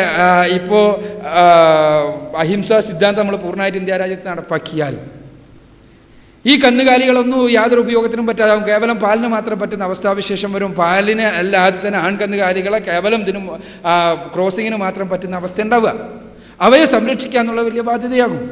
അതോടൊപ്പം തന്നെ അവയുടെ മരണം എന്നുള്ളത് അവക്ക് തന്നെ പ്രയാസകരമായി മാറുന്ന അവസ്ഥ ഉണ്ടാകുക. പശുവിനെ സംബന്ധിച്ചിടത്തോളം പശുവിന് അവസാനം പ്രായമായിട്ട് വരാറുള്ളത് പലപ്പോഴും ഒരുതരം വ്രണങ്ങളുണ്ടായി അത് പുഴുക്കൾ തിന്ന് നശിപ്പിച്ച് വളരെ ബീഭത്സമായ രൂപമാണെന്നുള്ളതാണ് സത്യം. നമ്മൾക്ക് പരിശോധിച്ചാൽ കാണാൻ കഴിയും. അപ്പോൾ ഞാൻ പറഞ്ഞു വരുന്നത് എന്താണെന്ന് വെച്ചാൽ അവിടെ ഇസ്ലാം പറഞ്ഞത് ജീവികളെ നിങ്ങൾക്ക് അനിവാര്യമായ സാഹചര്യത്തിൽ നിങ്ങളുടെ ഭക്ഷണത്തിന് വേണ്ടി നിങ്ങൾക്ക് കൊല്ലാം. പക്ഷേ അത് ഇന്ന ജീവികളെ പാടൂ. ആ ജീവികളെ കൊല്ലുമ്പോൾ തന്നെ നിങ്ങൾ അവക്ക് വേദന അനുഭവപ്പെടാത്ത രൂപത്തിലാകണം കൊല്ലുന്നത്. അതിന് ഇസ്ലാം അതിൻ്റേതായ മാർഗം നിർദ്ദേശിച്ചു. വളരെ കൃത്യമാണ് ഇസ്ലാമിൻ്റെ ആ രംഗത്തുള്ള മാർഗദർശനം. അത് പ്രകൃതിപരം തന്നെയാണ് എന്നുള്ളതാണ് യാഥാർത്ഥ്യം. സുഹൃത്ത്, കുറച്ചുകൂടി പ്രകൃതി എന്നുള്ളത് കുറച്ചുകൂടി വിശാലമായി പഠിച്ചാൽ അത് മനസ്സിലാകും എന്ന് തന്നെയാണ് എനിക്ക് തോന്നുന്നത്. ഈ പറഞ്ഞതുപോലെ ഈ ജീവികളെ കൊല്ലുന്നതിന് ചില ജീവികളെ അല്ലെങ്കിൽ ചില രീതിയിൽ എന്ന് പറഞ്ഞുവല്ലോ, അല്ലെങ്കിൽ ജീവികളെ കൊല്ലാതിരുന്നാലുണ്ടാകുന്ന ക്രമാതീതമായ ജീവികളുടെ വർധനവും, ഇത്തരം പ്രശ്നങ്ങൾ നമ്മൾ കഴിക്കാത്ത ജീവികൾ വർദ്ധിക്കാതിരിക്കാനുള്ള പ്രകൃതി തന്നെ അതിന് വേണ്ട സംവിധാനങ്ങൾ ചെയ്തിട്ടുണ്ട്. ഒന്ന്. രണ്ട്, ഇവിടെ നമ്മളുടെ ശരീരത്തിന് സത്യത്തിൽ മനുഷ്യ ശരീരത്തെ എടുത്ത് കൃത്യമായി പഠിച്ചാൽ, ഇന്ന് കൃത്യമായി ശാസ്ത്ര വഴിയിൽ പഠിച്ചു നോക്കിയാൽ ഒരു പക്ഷേ മനസ്സിലാവും, ഇത് ഈ സസ്യലല്ലാദികളും സസ്യ ഫലങ്ങളിൽ നിന്ന് കിട്ടുന്ന സാധനങ്ങളും കഴിച്ച് ദഹിക്കാൻ പറ്റുന്ന സംവിധാനമാണ് നമ്മുടെ ശരീരത്തിനുള്ളത്. ഈ ഹിംസ ജന്തുക്കൾക്കുള്ള ആ ഒരു ക്വാളിറ്റി നമ്മുടെ ശരീരത്തിനില്ല. അപ്പോൾ ഇതൊരു വസ്തുതയാണത്. അപ്പോൾ അത്തരം വസ്തുത വെച്ച് ഇപ്പോൾ അദ്ദേഹം ബഹുമാനപ്പെട്ട അക്ബർ സാബ് പറഞ്ഞ പോലെ ആ രീതിക്ക് തന്നെ ചിന്തിക്കുകയാണെങ്കിൽ നമ്മുടെ ശരീരം ദഹിപ്പിക്കുന്ന ഭക്ഷണങ്ങളെ നമ്മൾ കഴിക്കാം എന്ന് പറയുമെങ്കിൽ, അത്രയും പറയുന്നുവെങ്കിൽ ഈ പന്നി ഇറച്ചി കഴിക്കുന്ന ആളുകൾക്ക് സത്യത്തിൽ ദഹനക്കേട് ഉണ്ടാവുന്നില്ല. അപ്പം അതും നമുക്ക് കഴിച്ചുകൂടെ? അതുപോലെ കാക്കി ഇറച്ചിയായാലും പട്ടി ഇറച്ചിയായാലും നമുക്ക് ദഹനക്കേട് ഉണ്ടാക്കുന്നില്ല. മനുഷ്യൻ്റെ ഇറച്ചി വരെ നമുക്ക് ദഹനക്കേട് ഉണ്ടാക്കുന്നില്ല. അപ്പം ദഹിക്കുന്ന അല്ലെങ്കിൽ നമ്മുടെ ശരീരം പൊരുത്തപ്പെടുന്ന എല്ലാ ഭക്ഷണവും നമുക്ക് കഴിക്കാം എന്ന ഒരു വാദഗതിയും അത്ര ശരിയാണെന്ന് എനിക്ക് തോന്നുന്നില്ല. പിന്നെ എന്തായാലും അങ്ങനെ ഒരു വിഷയം കുറച്ച് ചില അഭിപ്രായ വ്യത്യാസങ്ങൾ ചെറിയ രീതിയിൽ പോട്ടെ. എന്തായാലും ഇത്തരം നല്ല സംവാദങ്ങൾ ഇനിയും വളരെയേറെ ഇത്തരം സദസ്സുകൾ ഉണ്ടാവട്ടെ.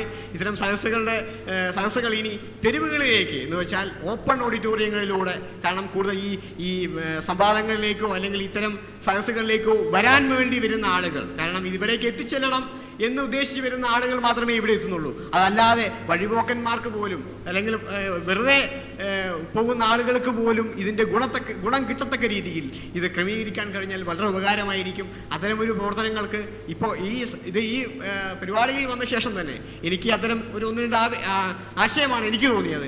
അത്തരം പ്രവർത്തനങ്ങളുമായി മുന്നോട്ട് പോകുന്ന ഈ പ്രസ്ഥാനം ഏറെ ശുഭകരമായ രീതിയിൽ മുന്നോട്ട് പോകട്ടെ എന്ന് ആശംസിക്കുന്നു, പ്രാർത്ഥിക്കുന്നു. ഒമാനെ സുഹൃത്ത് സൂചിപ്പിച്ച പോലെ കൂടുതൽ ആളുകൾക്ക് ഉപകാരപ്പെടുന്ന രീതിയിൽ ഇത്തരം പരിപാടികൾ സംഘടിപ്പിക്കേണ്ടതുണ്ട്. അത് വളരെ ആത്മാർത്ഥമായ അഭിപ്രായമായി മനസ്സിലാക്കുകയും ഇൻഷാ അല്ലാഹ് ഭാവിയിൽ ഇവിടുത്തെ പ്രദേശത്തുള്ള ആളുകളോട് തന്നെ ഇത്തരം പരിപാടികൾ കൂടുതൽ ആളുകൾക്ക് ഉപകാരപ്പെടുന്ന രീതിയിൽ പൊതുവേദികളിൽ തന്നെ സംഘടിപ്പിക്കാൻ ശ്രദ്ധിക്കണമെന്ന് അഭ്യർത്ഥിക്കുകയും ചെയ്യാണ്. അതോടൊപ്പം തന്നെ സുഹൃത്തിൻ്റെ പ്രധാനപ്പെട്ട പ്രശ്നങ്ങൾ, ഒന്നാമത്തെ കാര്യം, ഒരുപാട് കാര്യമുള്ളതുകൊണ്ട് ഞാനെന്തെങ്കിലും വിട്ടുപോയാൽ സൂചിപ്പിക്കണമെന്ന് അഭ്യർത്ഥിക്കാം. ഒന്നാമത്തെ പ്രശ്നം, പ്രകൃതി തന്നെ ക്രമാതീതമായ വളർച്ചയെ തടഞ്ഞോളൂ എന്നാണ് പറഞ്ഞത്. അവിടെയാണ് നമ്മൾ പടച്ച തമ്പുരാൻ, സൃഷ്ടാവായ തമ്പുരാനാണ് പ്രകൃതിയുടെയും എല്ലാറ്റിൻ്റെയും നിയമദാതാവ് എന്നുള്ള വിശ്വാസമാണ് ഇസ്ലാമികമായ വിശ്വാസം. അവിടെ എൻ്റെ ബാക്കിയുള്ള ജീവികൾ ഇതേപോലെ വളരുന്നില്ല. പൂച്ച പ്രസവിക്കുന്നതിൻ്റെ എണ്ണം കൂടുതലുണ്ട്, പട്ടികൾ പ്രസവിക്കുന്നതിൻ്റെ എണ്ണം കൂടുതലുണ്ട്, അല്ലേ? പൂച്ചയും പട്ടികളെല്ലാം പലപ്പോഴും 4ഉം 5ഉമാണ് പ്രസവിക്കാറ്. പക്ഷേ സമൂഹത്തിൽ ചിലപ്പോൾ അസുഖങ്ങൾ വരുമ്പോഴല്ലാതെ ഇതിൻ്റെ എണ്ണം ക്രമാതീതമായി വളർച്ചിട്ട് നമുക്കൊരു പ്രയാസം ഉണ്ടാവാറില്ല. അതേസമയം ജീവികളോ, നമ്മൾ എത്ര കൊന്നിട്ടും ജീവികൾക്കൊരു എണ്ണക്കുറവില്ല, അല്ലേ? ഞാൻ പറയണേ, ഈ നമ്മൾ ഉപയോഗിക്കുന്ന കന്നുകാലികളായിരുന്നാലും പക്ഷികളായിരുന്നാലും, ഇപ്പോൾ കോഴിയാണെങ്കിൽ കോഴി, അതിന് നമ്മൾ മാർഗ്ഗങ്ങൾ കണ്ടെത്തിയത് കൊണ്ട് കൂടിയാണ്. അതിന് മാർഗ്ഗങ്ങൾ കണ്ടെത്തി, ഇപ്പോൾ ബ്രോയിലർ ചിക്ക് നമ്മളുടേതായ മാർഗ്ഗങ്ങളാണ്, നമ്മൾ ജനറ്റിക് എഞ്ചിനീയറിംഗ് വഴി കണ്ടെത്തിയത്. ഏതായിരുന്നാലും ഇതിനെല്ലാം എന്താണ്, നമ്മൾ പ്രകൃതി തന്നെ, അല്ലെങ്കിൽ പ്രകൃതിയുടെ വിധാതാവായ തമ്പുരാൻ തന്നെ നിശ്ചയിച്ചൊരു വ്യവസ്ഥയാണ് ഇതെന്നാണ് അത് മനസ്സിലാക്കി തരണേ. ഒരിക്കലും ഒരു ബാലൻസ് തെറ്റുന്നൊരവസ്ഥാവിശേഷം ഉണ്ടാകുന്നില്ല. നിങ്ങളവിടെ സംസാരിക്കല്ലേ, പിന്നെ ഈ പരിപാടി ആകത്താവില്ല. അപ്പോൾ ബാലൻസ് തെറ്റുന്നൊരവസ്ഥ ഉണ്ടാവുകയില്ല എന്നുള്ളതാണ് സത്യം. അപ്പോൾ അതാണ് ഒന്നാമത്. രണ്ടാമത്തെ സുഹൃത്തിൻ്റെ പ്രശ്നം എന്താണ്? ഇങ്ങനെയാണെങ്കിൽ പന്നിയിറച്ചിയും അതേപോലെ തന്നെ ബാക്കിയുള്ള എല്ലാം ഭക്ഷിക്കേണ്ടതല്ലേ? തീർച്ചയായും പ്രസക്തമായൊരു ചോദ്യമാണത്. അവിടെ ഞാൻ പറഞ്ഞത് കൃത്യമായി മനസ്സിലാക്കേണ്ടതുണ്ട്. എന്താണ് ഇവിടെ ഇത് പ്രകൃതിപരമല്ല എന്ന വാദത്തിന് മറുപടി പറഞ്ഞാണ് ഞാൻ. അല്ലാതെ ദഹിക്കുന്ന എല്ലാം തിന്നാൻ പറ്റും എന്നല്ല ഈ പറഞ്ഞതിനർത്ഥം. ദഹിക്കുന്ന എല്ലാം തിന്നാൻ പറ്റൂല. ഇപ്പൊ ദഹനക്കേടൊന്നും ഉണ്ടാക്കൂല മദ്യം, യാതൊരു പ്രശ്നവുമില്ല. അതുകൊണ്ട് മദ്യം കുടിക്കാൻ പറ്റുമോ? ഇല്ല, ഇസ്ലാമികമായി പാടില്ല. ഇതേപോലെ തന്നെ പന്നിയിറച്ചി പറ്റില്ല, ദഹനക്കേട് കൊണ്ടല്ല, അത് പടച്ച തമ്പുരാൻ നിർദ്ദേശിച്ച വിലക്കുകൾ ഉള്ളത് കൊണ്ടാണ്. അതിന് പ്രകൃതിപരമായ മറ്റു കാരണങ്ങളുണ്ട് എന്നത് വേറെ പ്രശ്നം. പക്ഷെ ഇസ്ലാമികമായി പറഞ്ഞാൽ അത് മാത്രമല്ല, ഇപ്പം മനുഷ്യൻ്റെ മാംസം ഒരു ദഹനക്കേടുണ്ടാക്കൂല, പക്ഷെ മനുഷ്യൻ്റെ മാംസത്തിന് വേണ്ടി ഉപയോഗിക്കാൻ പാടില്ല. അതേപോലെ തന്നെ മനുഷ്യനെ മാത്രമല്ല, ഹിംസ്ര ജന്തുക്കളെ പാടില്ല. പിന്നെ മാംസബുക്കുകളായ ജന്തുക്കളെ നമ്മൾ ഭക്ഷണത്തിന് വേണ്ടി ഉപയോഗിക്കാൻ പാടില്ല. അത് എന്തെങ്കിലും ദഹനക്കേടുണ്ടാക്കുന്നുള്ളതുകൊണ്ടല്ല, പാടില്ല എന്നുള്ള നിയമം. അതാ ഞാൻ പറഞ്ഞത്, ഇവിടെ കൃത്യമാണ് നിയമം, ഇസ്ലാമികമായ നിയമം. എന്തിനൊക്കെ തിന്നാൻ പാടില്ല എന്ന് കൃത്യമായിട്ട് പഠിപ്പിച്ചു.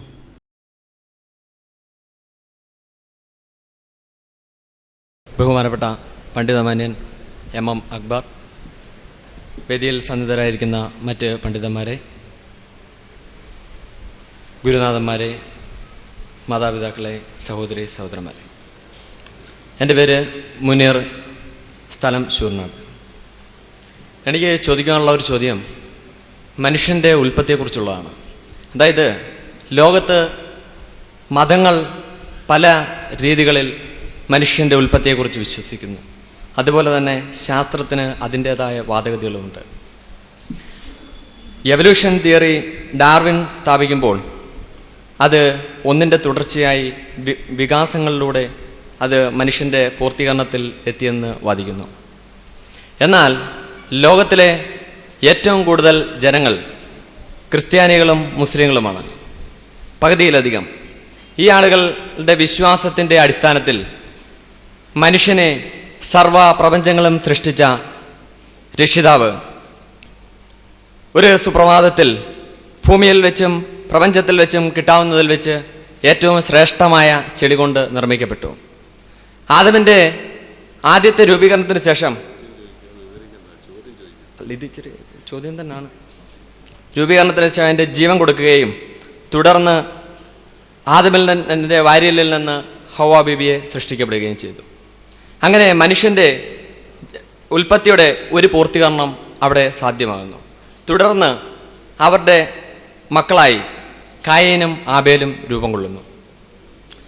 ഇതിൽ ഒരു സംവാദത്തിൽ കായീനും ആബേലും തമ്മിലുള്ള ഒരു സംഘടനത്തിൽ ഇതിൽ ഒരാളെ കൊല്ലപ്പെടുന്നു, രണ്ടിലൊരാൾ കൊല്ലപ്പെടുന്നു. തുടർന്ന് ഭൂമിയിൽ അന്ന് അവശേഷിക്കുന്ന ആളുകൾ ആദമും ഹവ്വയും മക്കളിൽ ഒരാളും മാത്രമാണ്. അപ്പോൾ ഈ സാഹചര്യത്തിൽ മനുഷ്യന്റെ പരമ്പരകൾ പിന്നീട് എങ്ങനെ ഉണ്ടായി എന്ന് വിശദീകരിച്ചാൽ കൊള്ളാം.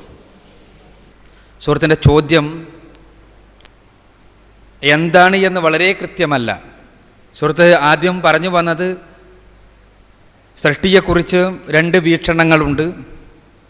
ഒന്ന് ശാസ്ത്രത്തിൻ്റെ വീക്ഷണം, ഒന്ന് മതത്തിൻ്റെ വീക്ഷണം. ശാസ്ത്രവീക്ഷണ പ്രകാരം എവല്യൂഷനാണ്, പരിണാമമാണ് സംഭവിച്ചിട്ടുള്ളത്. എന്നാൽ മതവീക്ഷണ പ്രകാരം പരിണാമമല്ല, മനുഷ്യനെ ദൈവം തമ്പുരാൻ, സൃഷ്ടാവായ തമ്പുരാൻ സൃഷ്ടിക്കുകയാണ് ചെയ്തിട്ടുള്ളത് എന്നെല്ലാം പറഞ്ഞു പോയി എന്നല്ലാതെ ആ വിഷയകമായി അദ്ദേഹം ചോദ്യം ചോദിച്ചിട്ടില്ല.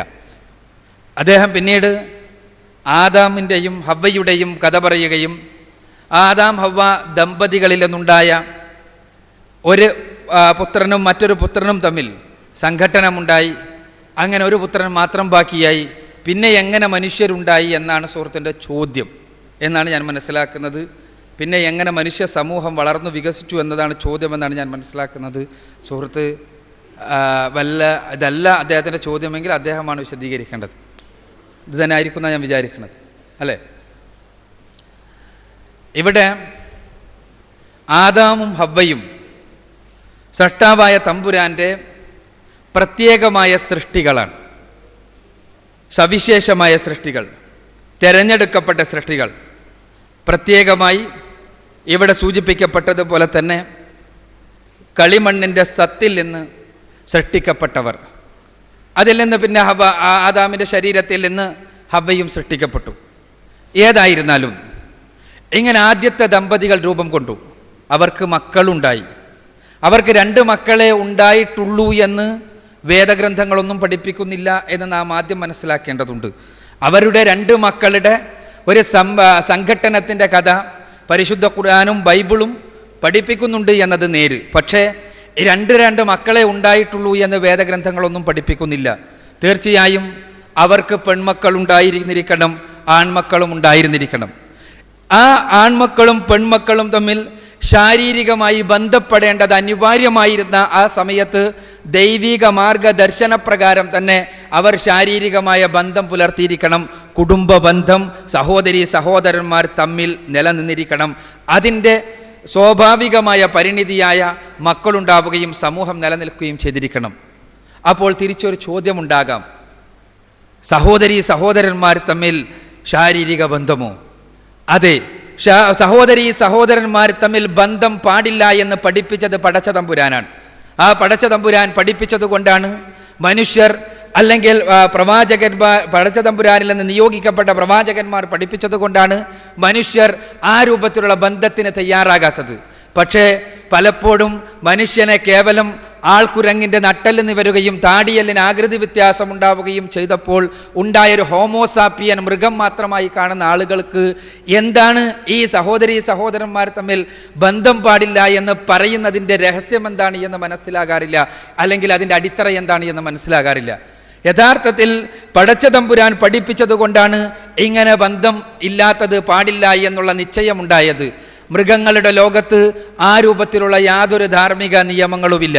മൃഗങ്ങളുടെ ലോകത്ത് ആ രൂപത്തിലുള്ള ഏതെങ്കിലും സദാചാര നിയമങ്ങൾ നിലനിൽക്കുന്നില്ല. പക്ഷേ മൃഗങ്ങളുടെ ലോകത്ത് ആ നിയമങ്ങൾ നിലനിൽക്കാത്തത് കൊണ്ട് എന്തെങ്കിലും കുഴപ്പമുണ്ടോ? യാതൊരു കുഴപ്പമില്ല. അവിടെ ഗുണേറിയയില്ല, അവിടെ സിഫിലിസ് ഇല്ല, അവിടെ എയ്ഡ്സ് ഇല്ല, അവിടെ ഉഷ്ണപ്പുണ്ണില്ല, മറ്റൊരു അസുഖവും ഒരു പ്രശ്നവും മൃഗങ്ങളുടെ ലോകത്ത് ആ വിഷയത്തിൽ എന്തെങ്കിലും സംഘട്ടനങ്ങളോ പ്രശ്നങ്ങളോ ഒന്നും ഉണ്ടായതായി നമ്മൾ കാണുന്നില്ല, അറിയുന്നില്ല, മനസ്സിലാക്കുന്നില്ല. എന്നാൽ മനുഷ്യന് കൃത്യമായ ധാർമ്മിക നിയമ നിർദ്ദേശങ്ങൾ അനുസരിക്കേണ്ടതുണ്ട്. ഇവിടെ വിഷയാവതരണത്തിൽ സൂചിപ്പിച്ചു കഴിഞ്ഞു, ഞാൻ അങ്ങോട്ട് പോവുകയല്ല. മറിച്ച് ഈ ധാർമ്മിക മാർഗനിർദ്ദേശങ്ങൾ ആര് പഠിപ്പിക്കണം? പടച്ച തമ്പുരാൻ തന്നെ പഠിപ്പിക്കണം. അപ്പോൾ മനുഷ്യൻ്റെ ഓരോ കാലഘട്ടത്തിലും അവന് പ്രായോഗികമായ, അവന് അനിവാര്യമായ ധാർമ്മിക മാർഗനിർദ്ദേശങ്ങൾ നൽകുവാൻ വേണ്ടി പ്രവാചകന്മാരെ പറഞ്ഞയച്ചു. ആദാം ഒരു പ്രവാചകനായിരുന്നു എന്നാണ് ഇസ്ലാം പഠിപ്പിക്കുന്നത്. തൻ്റെ മക്കളെ മക്കളെ ദൈവിക മാർഗദർശന പ്രകാരം നയിച്ച മഹാനായ പ്രവാചകനാണ് അദ്ദേഹം. ദൈവിക മാർഗദർശനം എന്താണ് എന്ന് മക്കൾക്ക് പഠിപ്പിച്ചു കൊടുത്തു. ആ അദ്ദേഹത്തിന് അവതരിപ്പിക്കപ്പെട്ട ദൈവിക മാർഗദർശനത്തിൽ സഹോദരി സഹോദരന്മാർ തമ്മിലുള്ള ശാരീരിക ബന്ധം, വിവാഹബന്ധം അനുവദിക്കപ്പെട്ടിരുന്നു. അതുകൊണ്ട് തന്നെ അങ്ങനെ കുടുംബമുണ്ടായി. അടുത്ത പ്രവാചകന്റെയോ അല്ലെങ്കിൽ അടുത്ത പ്രവാചകന്റെയോ ഏതോ ഒരു പരിണാമഗുപ്തിയിൽ ദൈവം തമ്പുരാന്റെ നിർദ്ദേശമുണ്ടായി, ഇനി പാടില്ല അത്തരം ബന്ധം, ഇനി നിങ്ങളുടെ ബന്ധം ഇങ്ങനെയാകണമെന്നുള്ള നിർദ്ദേശമുണ്ടായി. അതോടുകൂടി ഇസ്ലാമിൻ്റെ സാങ്കേതിക ഭാഷയിൽ പറഞ്ഞാൽ ശരീഅത്ത് മാറി, അതോടുകൂടി നിയമം മാറി പ്രവാചകന്റെ നിയോഗത്തോടുകൂടി. അതല്ലാതെ മറ്റൊന്നുമല്ല ഇതിന് കാരണം എന്ന് നാം മനസ്സിലാക്കുക. ചുരുക്കത്തിൽ സുഹൃത്തിൻ്റെ ചോദ്യം ത്തിനുള്ള ഉത്തരമായി എന്നാണ് ഞാൻ മനസ്സിലാക്കുന്നത്. അദ്ദേഹത്തിൻ്റെ ചോദ്യം വളരെ ക്ലിയർ അല്ലാത്തത് കൊണ്ടാണ് ഒരല്പം വിശദീകരിക്കേണ്ടി വന്നത്.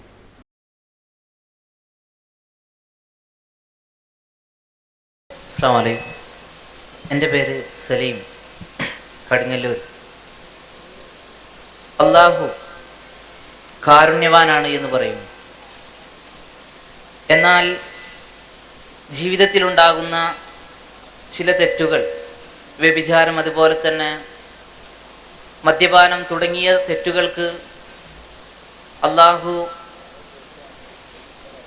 ശിക്ഷ നൽകുന്നു.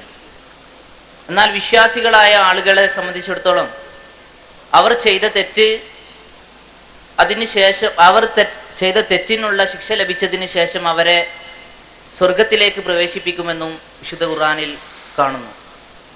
എന്നാൽ ശിർക്ക് ചെയ്യുകയാണെങ്കിൽ അവർ നരകത്തിൽ ശാശ്വതരാണ് എന്നും പറയുന്നു. അപ്പോൾ ശിർക്ക് ചെയ്യുക എന്ന ഈ തെറ്റിലൂടെ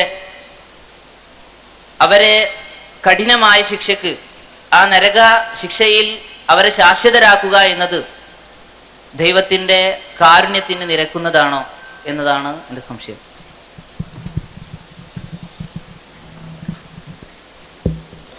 ഷിർക്ക് ചെയ്യുന്നവരെ ശാശ്വതമായി ശിക്ഷിക്കുന്നു എന്നത് ദൈവിക കാരുണ്യത്തിന് നിരക്കുന്നതാണോ എന്നാണ് സുഹൃത്തിൻ്റെ ചോദ്യം. ഇവിടെ നമ്മൾ മനസ്സിലാക്കേണ്ടത്, ഒരു പാപം അത് ഏതൊക്കെ തലത്തിലാണ് എന്നത് തീരുമാനിക്കുവാനുള്ള പൂർണ്ണമായ അവകാശം പടച്ച തമ്പുരാന് മാത്രമാണ്. പുണ്യവും അതേപോലെ തന്നെ. കാരണം നന്മ തിന്മകളെ കുറിച്ച് കൃത്യമായി വ്യവച്ഛേദിച്ച് മനസ്സിലാക്കാൻ മനുഷ്യർക്ക് കഴിയില്ല. ആ നന്മ തിന്മകളെ എന്തൊക്കെയാണ്, ഏതൊക്കെ തലത്തിലാണ്, ഏതൊക്കെ രൂപത്തിലാണ് എന്നത് വ്യക്തമായി പഠിപ്പിക്കുക സ്രഷ്ടാവായ തമ്പുരാനാണ്. ആ സ്രഷ്ടാവായ തമ്പുരാൻ കേവലം പറയാതിരിക്കുക അല്ലെങ്കിൽ വെറുതെ പിടിച്ച് ശിക്ഷിക്കല്ല, മറിച്ച് കൃത്യമായി പറഞ്ഞു. മനുഷ്യരോടെല്ലാം, എല്ലാ പ്രവാചകന്മാരിലൂടെയും 1,00,000-ലധികം പ്രവാചകന്മാരെ പറഞ്ഞയച്ചു. അവരിലൂടെ മുഴുവനും പഠിപ്പിച്ചു, ഇതാ ഏറ്റവും മഹാപാപം ഇതാണ്, ആ പാപത്തിൽ നിന്ന് അകന്നു നിൽക്കുക. അവ അങ്ങനെ കൃത്യമായി ചെയ്യാൻ പാടില്ല എന്ന് പറഞ്ഞ കാര്യം, അതിലേക്ക് തന്നെ പിന്നെയും മനുഷ്യർ പോവുകയാണ്. ഇത് സ്രഷ്ടാവായ തമ്പുരാനോട് ചെയ്യാവുന്ന നന്ദികേടുകളിൽ ഏറ്റവും പ്രധാനപ്പെട്ടതാണ്. ആ നന്ദികേട് നമ്മുടെ അളവുകോൽ മാത്രം വെച്ചുകൊണ്ട് പരിശോധിച്ചാൽ ചിലപ്പോൾ അതിന്റെ വ്യാപ്തി നമുക്ക് മനസ്സിലായിക്കൊള്ളുന്നില്ല. വ്യാപ്തി മനസ്സിലാകുന്നതുണ്ടാകും, മനസ്സിലാകാത്തതുണ്ടാകും. ഓരോരുത്തർക്കും അവരോടുള്ള തെറ്റുകളിൽ ഏതൊക്കെ പൊറുക്കാം, ഏതൊക്കെ പൊറുക്കാൻ പറ്റില്ല എന്നുള്ളത് നമുക്ക് പറയാൻ സാധ്യമല്ല. അപ്പോൾ നമുക്ക് ഒരു ഉദാഹരണം ഞാൻ പറഞ്ഞാൽ, ഭാര്യയും ഭർത്താവും, ഭാര്യ ചെയ്യുന്ന, പരിശുദ്ധ ഖുർആനും ഇതിന് സമാനമായ ഉദാഹരണം പറഞ്ഞിട്ടുണ്ട്, അതുകൊണ്ടാണ് ഞാനത് സൂചിപ്പിക്കുന്നത്. ഭാര്യ ചെയ്യുന്ന, തൻ്റെ ഇണ ചെയ്യുന്ന തെറ്റുകൾ, ആൾ ചെയ്യുന്ന മാരകമായ തെറ്റുകൾ പോലും ചിലപ്പോൾ പുറത്തു കൊടുക്കുവാൻ ഭർത്താവ് സന്നദ്ധമാകും. പക്ഷേ തനിക്ക് മാത്രം നൽകണമെന്ന് അയാൾ ആഗ്രഹിക്കുന്ന, അയാൾ ഉദ്ദേശിക്കുന്ന വൈവാഹിക ബന്ധത്തിലൂടെ ഉണ്ടാകുന്ന ലൈംഗിക ബന്ധം എന്നുള്ള കാര്യം, അത് മറ്റൊരാളുമായി പങ്കുവെക്കുന്നത് ഒരിക്കലും അയാൾക്ക് പൊറുക്കാൻ കഴിയാത്ത തെറ്റാകും. അയാൾക്ക് പൊറുക്കാൻ കഴിയാത്ത തെറ്റാകും അത്. ഇതിന് നമുക്ക് ന്യായീകരണം കണ്ടെത്താൻ പറ്റും. ചിലപ്പോ അയാളെ സംബന്ധിച്ചിടത്തോളം അത് അയാൾക്ക് ഒരിക്കലും പൊറുക്കാൻ പറ്റാത്ത തെറ്റായിരിക്കും. നമ്മൾ ചിലപ്പോ പുറത്തുള്ള ഒരാൾക്ക് പലതും ന്യായീകരിക്കാം. അയാൾക്ക് എന്താണ്, അവൾക്ക് അയാളുമായി കിടപ്പറ പങ്കിടാത്ത സമയത്ത് അവൾ മറ്റൊരാളുടെ കൂടെ ശയിച്ചു എന്നതുകൊണ്ട് എന്താണ് ഇപ്പൊ അതിനൊരു തെറ്റ്? അതിന് ജീവശാസ്ത്രപരമായ എന്ത് കുഴപ്പമുള്ളത്? അത് ഇത്ര വലിയൊരു പാപാണെന്ന് പറയാൻ പറ്റുമോ? എന്നാലും നമുക്ക് പുറത്തുനിന്നിട്ട് അഭിപ്രായം പറയാൻ പറ്റും. പക്ഷേ അയാളാണ് ആ വിഷയത്തിൽ, അയാളോടുള്ള നീതിയുടെ വിഷയത്തിൽ അടിസ്ഥാനപരമായ കാര്യത്തിലുള്ള അയാളുടെ കാര്യം തീരുമാനിക്കുന്നത്, മനസ്സിലാകുന്നത്. ഇതൊരു ഉദാഹരണമാണ്. പടച്ച തമ്പുരാനെ സംബന്ധിച്ചിടത്തോളം പടച്ച തമ്പുരാന് ആണ് മനുഷ്യർക്കുള്ള എല്ലാ വിഭവങ്ങളും ഒരുക്കുകയും മനുഷ്യരെ അവരുടെ സവിശേഷതകൾ നൽകി ആദരിക്കുകയും എല്ലാം ചെയ്തത്. എന്നിട്ടും പടച്ച തമ്പുരാന് മാത്രം സമർപ്പിക്കണമെന്ന് പടച്ച തമ്പുരാൻ പറഞ്ഞ ആ വിഷയത്തിലൊക്കെ പടച്ചോൻ പറഞ്ഞതിൽ ഒരു അനീതി ഇല്ലതാനും. പടച്ച തമ്പുരാന് മാത്രം ചെയ്യാൻ കഴിയുന്ന കാര്യം, പടച്ച തമ്പുരാന് മാത്രം കൊടുക്കാൻ കഴിയുന്ന കാര്യം, അവന് മാത്രമേ മനുഷ്യരുടെ ഹൃദയങ്ങൾക്കകത്തുള്ളത് അറിയൂ. അവന് മാത്രമേ മനുഷ്യരുടെ പ്രാർത്ഥനയുടെ അന്തഃചോദനയെ കുറിച്ച് കൃത്യമായി അറിയൂ. അവന് മാത്രമേ മനസ്സിന്റെ കട്ടുനോട്ടങ്ങളെ കുറിച്ച് പോലും വ്യക്തമായി അറിയാൻ കഴിയൂ. അങ്ങനെയുള്ള പടച്ച തമ്പുരാൻ അവൻ മനുഷ്യരോട് പറയുന്നു, നിങ്ങളുടെ പ്രാർത്ഥനക്ക്, ആരാധനകൾക്ക് ഞാൻ ഉത്തരം നൽകാം. ഞാൻ സൃഷ്ടിച്ച, പരിപാലിക്കുന്ന, നിങ്ങൾക്ക് കണ്ണ് നൽകിയ, കാത് നൽകിയ, നിങ്ങൾക്ക് ബാഹ്യവും ആന്തരികവുമായ അവയവങ്ങൾ നൽകിയ, നിങ്ങൾക്ക് ബുദ്ധിശക്തി നൽകിയ, നിങ്ങൾക്ക് ചിന്താശേഷി നൽകിക്കൊണ്ട് നിങ്ങൾ ആദരിച്ച പടച്ച തമ്പുരാൻ, ഈ സൃഷ്ടാവായ തമ്പുരാൻ നിങ്ങളോട് പറയുന്നു, നിങ്ങൾ എന്നെ മാത്രം ആരാധിക്കുക, എന്നോട് മാത്രം വിളിച്ച് പ്രാർത്ഥിക്കുക, സകല നിങ്ങളുടെ പ്രാർത്ഥനകൾക്ക് ഉത്തരം നൽകുവാൻ ഞാൻ സന്നദ്ധനാണ്. എല്ലാ കഴിവുകളുടെയും ഉടമസ്ഥൻ പറയുന്നു. എന്നിട്ടും മനുഷ്യൻ ഈ പടച്ച തമ്പുരാന്റെ എല്ലാ സൗകര്യങ്ങളും അനുഭവിക്കുകയും പടച്ച തമ്പുരാന്റെ ഈ നിർദ്ദേശം പാലിക്കുന്നതിൽ വിമുഖത കാണിക്കുകയും ചെയ്യുമ്പോൾ അത് ദൈവ നിഷേധമാണ്, ധിക്കാരമാണ്, അതിനുള്ള ശിക്ഷ ഇന്നതാണെന്ന് പടച്ചോൻ നേരത്തെ തന്നെ പറഞ്ഞിട്ടുണ്ട്. അതുകൊണ്ട് തന്നെ മറ്റ് തെറ്റുകൾ എന്ന് പറഞ്ഞാൽ മനുഷ്യന്റെ ചപലതകളിൽ നിന്ന് വരുന്നതാണ്. അത് നമ്മൾ മനസ്സിലാക്കണം. മനുഷ്യന്റെ സ്വാഭാവികമായ ചപലതകളിൽ നിന്ന് വന്നു ഭവിക്കാവുന്ന തെറ്റുകളാണ്. അത് പൊറുക്കും എന്ന് പറഞ്ഞ തെറ്റുകൾ ഇതല്ല, അത് ബോധപൂർവം സംഭവിക്കുന്ന കാര്യമാണ്. ആ ബോധപൂർവം സംഭവിക്കുന്ന കാര്യമായതുകൊണ്ട് തന്നെ പടച്ച തമ്പുരാൻ പ്രവാചകന്മാരിലൂടെ പ്രത്യേകം വീണ്ടും ഉണർത്തുകയും അതിന്റെ ശിക്ഷയെക്കുറിച്ച് അറിയിക്കുകയും ചെയ്തിട്ടുണ്ട്. അതുകൊണ്ട് തന്നെ അത് ദൈവിക കാരുണ്യമാണ്. ഈ ശിക്ഷയുണ്ട് എന്നത് പടച്ച തമ്പുരാൻ കൃത്യമായി തീരുമാനിച്ചിട്ടുള്ള കാര്യമാണ്. അത് പടച്ച തമ്പുരാന്റെ വ്യവസ്ഥയുടെ ഭാഗമാണ്. ആ വ്യവസ്ഥയുടെ ഭാഗമായത് കൊണ്ട് തന്നെ ആ ശിക്ഷയെക്കുറിച്ച് മുന്നറിയിപ്പ് നൽകുവാൻ വേണ്ടി പ്രവാചകന്മാരെ പറഞ്ഞയച്ചതും ജനങ്ങളെ മാർഗദർശനം ചെയ്തതും ആ വിഷയത്തിൽ കൃത്യമായി വേദഗ്രന്ഥങ്ങൾ അവതരിപ്പിച്ചതുമെല്ലാം പടച്ച തമ്പുരാന്റെ അപാരമായ കാരുണ്യമാണ് എന്ന് മനസ്സിലാക്കുക. ദൈവിക കാരുണ്യവും ദൈവിക നീതിയും പരസ്പരം യോജിച്ചു പോകുന്ന, പാരസ്പര്യത്തോടു കൂടി പോകുന്ന കാര്യങ്ങളാണ് എന്നുള്ള വസ്തുത നാം ഉൾക്കൊള്ളുക. സുഹൃത്തുക്കളെ, ഇത്തരമൊരു വേദിയിൽ എഴുന്നേറ്റ് നിന്നുകൊണ്ട് ഈ പ്രോഗ്രാം ഉപസംഹരിക്കുന്ന സമയത്ത് ഒന്നാമതായി എനിക്ക് ഇവിടെ പങ്കെടുത്ത മുസ്ലിം സുഹൃത്തുക്കളോട് പ്രധാനമായും സൂചിപ്പിക്കുവാനുള്ളൊരു കാര്യമുണ്ട്. സുഹൃത്തുക്കളെ, ഈ പ്രോഗ്രാം സംഘടിപ്പിച്ചിട്ടുള്ളത് ഇവിടെ സൂചിപ്പിക്കപ്പെട്ടതുപോലെ സത്യമത സന്ദേശ പ്രചാരണത്തിന്റെ ഇത് എത്തിച്ചു തരിക എന്ന ഉത്തരവാദിത്വ നിർവഹണത്തിന്റെ ഭാഗമായി കൊണ്ടാണ്. ഈ ഉത്തരവാദിത്വമാകട്ടെ പ്രവാചകൻ സല്ലല്ലാഹു അലൈഹി വസല്ലമ അദ്ദേഹത്തിന്റെ അന്തിമ പ്രസംഗത്തിലൂടെ ലോകത്തുള്ള മുസ്ലിങ്ങളെ മൊത്തത്തിൽ ഏൽപ്പിച്ച ഉത്തരവാദിത്വമാണ്. ആ ഉത്തരവാദിത്വത്തിന്റെ നിർവഹണത്തിന് വേണ്ടി സംഘടിപ്പിക്കപ്പെട്ട വിനീതമായൊരു പ്രോഗ്രാമാണിത്. ഞങ്ങളുടെ കഴിവ് വെച്ചുകൊണ്ട് എന്താണ് മനുഷ്യരുടെ ആത്യന്തികമായ രക്ഷയുടെ മോചനത്തിന്റെ മാർഗം എന്നും ആ മാർഗത്തിനെതിരെയുള്ള വിമർശനങ്ങൾ എന്തൊക്കെയാണ് എന്നും ആ വിമർശനങ്ങൾക്കുള്ള ഇസ്ലാമികമായ മറുപടി എന്താണ് എന്നുമെല്ലാം പറയുവാൻ വേണ്ടി പരമാവധി പരിശ്രമിച്ചിട്ടുണ്ട്. ഏതെങ്കിലും വിഷയങ്ങളിൽ സംസാരത്തിൽ അപാകതയോ മറ്റോ ഉണ്ടെങ്കിൽ വ്യക്തിപരമായ പരിമിതിയായി അതിനെ മനസ്സിലാക്കുക, ഇസ്ലാമിന്റെ പരിമിതിയല്ല. ഇസ്ലാമിനെ സംബന്ധിച്ചിടത്തോളം ഈ സന്ദേശം നിങ്ങൾക്ക് എത്തിച്ചു തരിക എന്ന ഉത്തരവാദിത്വ നിർവഹണം നടത്തുമ്പോൾ ഇത് പടച്ച തമ്പുരാൻ ഏൽപ്പിച്ച ഒരു ഉത്തരവാദിത്വത്തിന്റെ നിർവഹണം എന്നുള്ള നിലക്ക് മാത്രമാണ് ഇത് നിങ്ങളുടെ മുമ്പിൽ സമർപ്പിക്കുന്നത്. നാളെ പടച്ച തമ്പുരാന്റെ കോടതിയിൽ നമ്മളെല്ലാവരും ഹാജരാക്കപ്പെടുക തന്നെ ചെയ്യും. ഞാനും നിങ്ങളും മരണം ഒരു സത്യമാണെങ്കിൽ നമ്മുടെ ജനനവും നമ്മുടെ ജീവിതവും സത്യമാണെങ്കിൽ മരണത്തിന് ശേഷം ഒരു ജീവിതം ഉണ്ടാകുമെന്നത് അതേപോലുള്ള ഒരു യാഥാർത്ഥ്യമാണ്. ആ ജീവിതത്തിൽ നമ്മളെല്ലാവരും ഒരേപോലെ ഹാജരാക്കപ്പെടും. ആ സമയത്ത് ഈ സത്യമത സന്ദേശത്തിന്റെ പ്രചാരണത്തിന് വേണ്ടി, ഇത് എത്തിച്ചു തരുന്നതിന് വേണ്ടി ആരെങ്കിലും നിങ്ങളുടെ അടുക്കൽ കടന്നു വന്നിട്ടുണ്ടായിരുന്നുവോ എന്ന് പടച്ച തമ്പുരാന്റെ കോടതിയിൽ ചോദ്യമുണ്ടാകും. ഇതാ പടച്ച തമ്പുരാൻ, നമ്മളെ സൃഷ്ടിച്ച് പരിപാലിക്കുന്ന തമ്പുരാൻ സാക്ഷിയാണ്. ഞങ്ങളെ കൊണ്ട് കഴിയുന്ന രീതിയിൽ നിങ്ങളുടെ മുന്നിൽ ഇത് സമർപ്പിക്കപ്പെട്ടിരിക്കുന്നു. അതേപോലെ തന്നെ നിങ്ങളും സാക്ഷികളാണ്. ഇനി പഠിക്കേണ്ടത്, മനസ്സിലാക്കേണ്ടത്, കൂടുതൽ അറിയാൻ ശ്രമിക്കേണ്ടത് നിങ്ങളുടെ ഓരോരുത്തരുടെയും ബാധ്യതയാണ്. ആ രംഗത്ത് പ്രവർത്തിക്കുന്ന ഒരു കൊച്ചു കൂട്ടായ്മയാണ് നിച്ച് ഓഫ് ട്രൂത്ത് എന്ന കൂട്ടായ്മ. ഈ കൂട്ടായ്മയിൽ നിങ്ങൾക്ക് പഠിക്കുവാൻ, കൂടുതൽ അറിയാൻ, കൂടുതൽ മനസ്സിലാക്കുവാൻ നിങ്ങൾക്ക് സമീപിക്കാവുന്നതാണ്. നിങ്ങളുടെ അടുത്ത് തന്നെ കോഴിക്കോട്, കോഴിക്കോട് മാവൂർ റോട്ടിൽ ബസ് സ്റ്റാൻഡിനടുത്ത് തന്നെ നിച്ച് ഓഫ് ട്രൂത്തിന്റെ ഒരു കേന്ദ്രമുണ്ട്. ഇതിന്റെ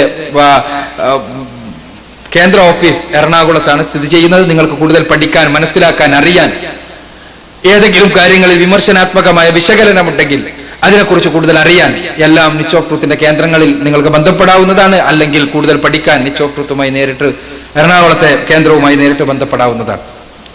അതേപോലെ തന്നെ എൻ്റെ പ്രിയപ്പെട്ട മുസ്ലിം സുഹൃത്തുക്കളോട് ഈ പ്രഭാഷണം കഴിഞ്ഞ് മടങ്ങിപ്പോകുമ്പോൾ ഈ പ്രഭാഷണത്തിന്റെ നന്മയെയും തിന്മയെയും, അത് എത്രത്തോളം നന്നായി എന്നും ചീത്തയായി എന്നും, ചോദ്യോത്തരങ്ങൾ എത്രത്തോളം പ്രസക്തമായി എന്നുമെല്ലാം വിലയിരുത്തിക്കൊണ്ട് നിങ്ങൾ കടന്നു പോകുമ്പോൾ ഒരു കാര്യം ഓർക്കുക. നിങ്ങളുടെ വിലയിരുത്തലുകൾക്കപ്പുറത്ത് പടച്ച തമ്പുരാൻ നമ്മുടെ എല്ലാവരുടെയും കർമ്മങ്ങൾ വിലയിരുത്തുവാൻ വേണ്ടി ഒരു നാളുണ്ട് എന്നും, ഇവിടെ എത്തുകയും ഇവിടെ സംസാരിക്കുന്നത് കേൾക്കുകയും അത് ഉൾക്കൊള്ളുകയും ചെയ്യുക വഴി നിങ്ങളെല്ലാവരും ഒരു ഉത്തരവാദിത്വം ഏറ്റെടുക്കുകയാണ് എന്നുമുള്ള സത്യം. നേരത്തെ ഒരു സുഹൃത്ത് ചോദിച്ചല്ലോ, ഞങ്ങളുടെ പ്രദേശങ്ങളിലുള്ള ആദിവാസി സുഹൃത്തുക്കൾക്ക് ഈ സന്ദേശം എത്തിക്കാത്തതിനെ കുറിച്ച്. ഇതേപോലെ തന്നെ കേരളത്തിൽ ഇനിയും നിരവധി മനുഷ്യന്മാരുടെ ഇസ്ലാമിനെ കുറിച്ച്, സത്യമതത്തെ കുറിച്ച്, പരിശുദ്ധ ഖുർആനെ കുറിച്ച്, പ്രവാചകൻ സല്ലല്ലാഹു അലൈഹി വസല്ലമയെ കുറിച്ച് അനവധി സംശയങ്ങളും വിമർശനങ്ങളുമായി ജീവിക്കുന്നവർ, ഇതിനെക്കുറിച്ച്, ഈ സത്യമത സന്ദേശത്തെ കുറിച്ച് ഒന്നും അറിയാത്തവർ, അന്ധമായ ധാരണകൾ മാത്രമുള്ളവർ, അവർക്കെല്ലാവർക്കും ഈ വെളിച്ചമെത്തിക്കേണ്ട ഉത്തരവാദിത്തമുള്ള നാം ആ ഉത്തരവാദിത്ത നിർവഹണത്തിന് വേണ്ടി ഇനിയും ആകാശത്തിന് ആരെങ്കിലും വെള്ളിക്കുടയും ചൂടി, മുത്തുകുടയും ചൂടി ഇറങ്ങി വരുമെന്ന വിചാരവുമായി നിലകൊള്ളുകയാണോ? അതല്ല, ആകാശത്തിലേക്ക് പടച്ച തമ്പുരാന്റെ സന്നിധിയിലേക്ക് നമ്മൾ പോകേണ്ട ഒരവസ്ഥാവിശേഷമുണ്ട് എന്ന ബോധ്യത്തോടുകൂടി എനിക്കും നിങ്ങൾക്കുമെതിരെ നാളെ ഒരാൾ പോലും, എന്റെ സ്നേഹിത വൃന്ദത്തിൽപ്പെട്ട, എന്നോടൊപ്പം ജീവിക്കുന്ന എന്റെ അയൽവാസി വൃന്ദത്തിൽപ്പെട്ട ഒരാൾ പോലും എനിക്കും നിങ്ങൾക്കുമെതിരെ സാക്ഷി നിൽക്കുന്ന അവസ്ഥാവിശേഷം ഇല്ല എന്ന് ഉറപ്പുവരുത്തിക്കൊണ്ട് കണ്ണടക്കുവാൻ നമുക്ക് സാധിക്കുമോ എന്ന് നാം വിലയിരുത്തുക. നമ്മുടെ പരമാവധി ഈ സത്യസന്ദേശം നമ്മുടെ സുഹൃത്തുക്കൾക്ക് എത്തിക്കുവാൻ വേണ്ടി നാം പരിശ്രമിക്കുക. ആ രംഗത്ത് നിങ്ങൾക്ക് ഇതേപോലെ തന്നെ നിച്ച് ഓഫ് ട്രൂത്തുമായി സഹകരിക്കാവുന്നതാണ്. നിച്ച് ഓഫ് ട്രൂത്ത് നേരത്തെ സൂചിപ്പിച്ചതുപോലെ എറണാകുളത്തും കോഴിക്കോട്ടും, നിങ്ങൾക്ക് അടുത്ത് തന്നെ പെരിന്തൽമണ്ണയിലും നിലമ്പൂരിലും അരീക്കോട്ടുമെല്ലാം നിച്ച് ഓഫ് ട്രൂത്തിന്റെ കേന്ദ്രങ്ങളുണ്ട്. നിങ്ങൾക്ക് ബന്ധപ്പെടാവുന്നതാണ്. കൂടുതൽ അറിയാൻ, മനസ്സിലാക്കാൻ, പ്രബോധന രംഗത്ത് പ്രവർത്തനങ്ങൾക്ക് മാർഗനിർദ്ദേശത്തിന് വേണ്ടി ഇതൊരു സംഘടനയിലേക്കുള്ള ക്ഷണമല്ല, മറിച്ച് നിങ്ങളുടെ ഉത്തരവാദിത്വത്തിന്റെ നിർവഹണത്തിന് വേണ്ടിയുള്ള നിർവഹണത്തെക്കുറിച്ചുള്ള ബോധ്യപ്പെടുത്തൽ മാത്രമാണ് എന്ന് നിങ്ങൾ മനസ്സിലാക്കുക. അതോടൊപ്പം തന്നെ നിച്ച് ഓഫ് ട്രൂത്ത് പുറത്തിറക്കിക്കൊണ്ടിരിക്കുന്ന ഒരു ആനുകാലികമാണ് സ്നേഹസംവാദം മാസിക. ഈ സ്നേഹസംവാദം സത്യത്തിൽ ഒരു കൂട്ടായ്മയാണ്. അഥവാ ഇസ്ലാമിനെതിരെയുള്ള വിമർശനങ്ങൾക്ക്, ആ വിമർശനങ്ങളുടെ മൂർച്ചവാൾ, അതിനെ വാളിന് മൂർച്ച കൂട്ടിക്കൊണ്ടിരിക്കുമ്പോൾ, വിമർശകന്മാരുടെ ദ്രഷ്ടം കൂടുതൽ ഭീകരമായി മാറിക്കൊണ്ടിരിക്കുമ്പോൾ, അവരുടെ പല്ലും നഖവും പുതിയ രൂപഭാവങ്ങൾ കൈവരിച്ചു കൊണ്ടിരിക്കുമ്പോൾ, ഇസ്ലാമിനെതിരെയുള്ള വിമർശനങ്ങൾക്ക് മറുപടി പറയാൻ, അതിനെ അവരുടെ ഭൂമികയിൽ വെച്ചുകൊണ്ട് തന്നെ തകർത്തെറിയുവാൻ, എന്താണ് ഇസ്ലാം പറയുന്നത് എന്ന് പച്ചയായി ഉറക്കെ വിളിച്ചു പറയുവാൻ, അതിനുവേണ്ടി മാത്രം ഇസ്ലാമിക പ്രബോധന രംഗത്തെ പ്രശ്നങ്ങളെയും പ്രയാസങ്ങളെയും പ്രതിസന്ധികളെയും കുറിച്ച് ചർച്ച ചെയ്യുവാൻ, കൂടിയിരിക്കുവാൻ, നമുക്ക് മാസത്തിൽ ഒന്ന് പരസ്പരം സംവദിക്കുവാൻ വേണ്ടിയുള്ള ഒരു വേദിയാണ് സ്നേഹസംവാദം മാസിക. ഈ കൂട്ടായ്മയിൽ അംഗങ്ങളാകണമെന്ന് ആഗ്രഹിക്കുന്നവർക്ക് സ്നേഹസംവാദം മാസികയിൽ വരിക്കാരാകാവുന്നതാണ്. നിങ്ങൾക്ക് അതിന് നിച്ച് ഓഫ് ട്രൂത്തിന്റെ ഇവിടെയുള്ള സ്റ്റാളോ അതല്ലെങ്കിൽ കേന്ദ്രങ്ങളോ ഉപയോഗിക്കാവുന്നതാണ് എന്നുകൂടി സൂചിപ്പിക്കുകയാണ്. നിങ്ങളോടെല്ലാവരോടുമായി ഈ കൊച്ചു കൂട്ടായ്മക്ക് വേണ്ടി ദഅവാ രംഗത്ത് കഴിയുന്ന കാര്യങ്ങൾ ചെയ്യാൻ ശ്രമിക്കുന്ന വിനീതമായി കൂട്ടായ്മക്ക് വേണ്ടി പ്രാർത്ഥിക്കണം എന്ന് പ്രത്യേകമായി വിശേഷിച്ചും ഇപ്പോൾ മുന്നോട്ട് പോയിക്കൊണ്ടിരിക്കുന്ന ആധുനിക സാഹചര്യങ്ങളിൽ നിങ്ങൾ പ്രാർത്ഥിക്കണം എന്ന് പ്രത്യേകമായി അഭ്യർത്ഥിക്കുകയാണ്. നമുക്ക് പ്രാർത്ഥിക്കാം. നാഥ പടച്ച തമ്പുരാനെ, ഞങ്ങളെ എല്ലാവരെയും ഞങ്ങൾ ഇവിടെ കൂടിയിരുന്നത് പോലെ ഒരേ മനസ്സോടുകൂടി നാളെ നിന്റെ അനുഗ്രഹങ്ങളുടെ ഭവനമായ സ്വർഗലോകത്തിൽ ഞങ്ങളെ കൂടിയിരിക്കാൻ, അങ്ങനെ നിന്റെ മുഖം ദർശിക്കുന്ന ഭാഗ്യവാന്മാരിൽ ഞങ്ങളെ എല്ലാവരെയും ഉൾപ്പെടുത്താൻ നീ അനുഗ്രഹിക്കണമേ തമ്പുരാനെ. ഞങ്ങളുടെ കർമ്മങ്ങളെല്ലാം നഷ്ടപ്പെട്ടു പോയി. ഞങ്ങളുടെ കർമ്മങ്ങളെല്ലാം ലോകമാന്യം കൊണ്ടും അഹങ്കാരം കൊണ്ടും നഷ്ടപ്പെട്ടു പോയി. അവസാനം നരകത്തിലേക്ക് ആട്ടിയോടിക്കപ്പെടുന്ന ഹതഭാഗ്യന്മാരിൽ നാഥ ഞങ്ങളെ ആരെയും നീ ഉൾപ്പെടുത്തല്ലേ തമ്പുരാനെ. ഈ ഇസ്ലാമിക പ്രബോധന പ്രവർത്തനങ്ങളുടെ രംഗത്ത് മുന്നോട്ടുള്ള പ്രയാണത്തിൽ പരിശുദ്ധ ഖുർആന്റെയും തിരുസുന്നത്തിന്റെയും ആദ്യ കാലഘട്ടത്തിലെ സലഫു സാലിഹുകളുടെ മാർഗരേഖയുടെ അടിസ്ഥാനത്തിൽ, മൻഹജിന്റെയും അടിസ്ഥാനത്തിൽ അതിൽ നിന്ന് ഒരൽപ്പം പോലും വ്യതിചലിക്കാതെ മുന്നോട്ട് പോകുവാൻ, ഏത് പ്രശ്നങ്ങളിലും പ്രതിസന്ധികളിലും ഈ അടിസ്ഥാന ആശയങ്ങളിൽ നിന്ന് വ്യതിചലിക്കാതെ മുന്നോട്ട് പോകുവാൻ ഞങ്ങൾക്ക് നീ കരളുറപ്പും കാലുറപ്പും പ്രദാനം ചെയ്യണമേ തമ്പുരാനെ.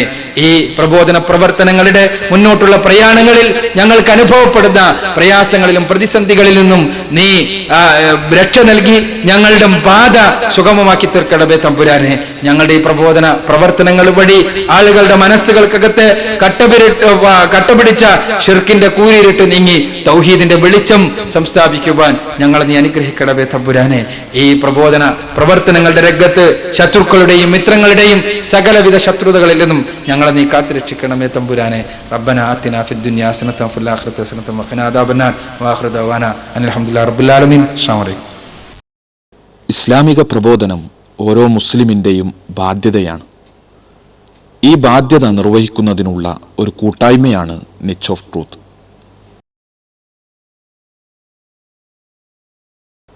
നിച്ച് ഓഫ് ട്രൂത്ത് പ്രവർത്തനങ്ങൾ, ചോദ്യോത്തരത്തോടു കൂടിയ പൊതുപ്രഭാഷണങ്ങൾ, മതനേതാക്കളുമായി സ്നേഹസംവാദങ്ങൾ, സൗജന്യ ഇസ്ലാം കറസ്പോണ്ടൻസ് കോഴ്സ്, ഇസ്ലാമിനെ പരിചയപ്പെടുത്തുന്ന ലഘുലേഖകളും പുസ്തകങ്ങളും,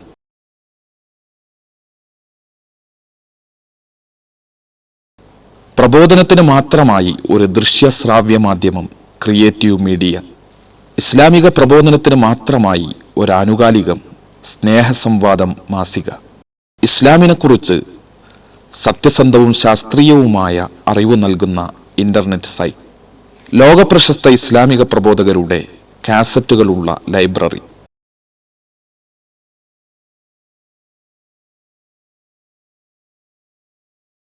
പ്രബോധകർക്കായുള്ള റഫറൻസ് ലൈബ്രറി,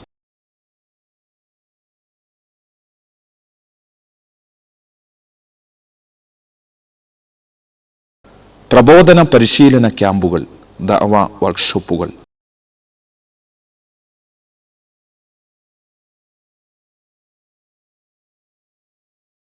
ഖുർആൻ പരിഭാഷാ വിതരണം. നാഥ, സത്യമത സന്ദേശ പ്രചരണത്തിനു വേണ്ടിയുള്ള വിനീതമായ ഒരു സംരംഭമാണിത്. നീ ഏൽപ്പിച്ച ഉത്തരവാദിത്വത്തിൻ്റെ നിർവഹണത്തിനു വേണ്ടിയുള്ള എളിയ ശ്രമം. ഇതൊരു പ്രതിഫലാർഹമായ പ്രവർത്തനമായി സ്വീകരിക്കണേ.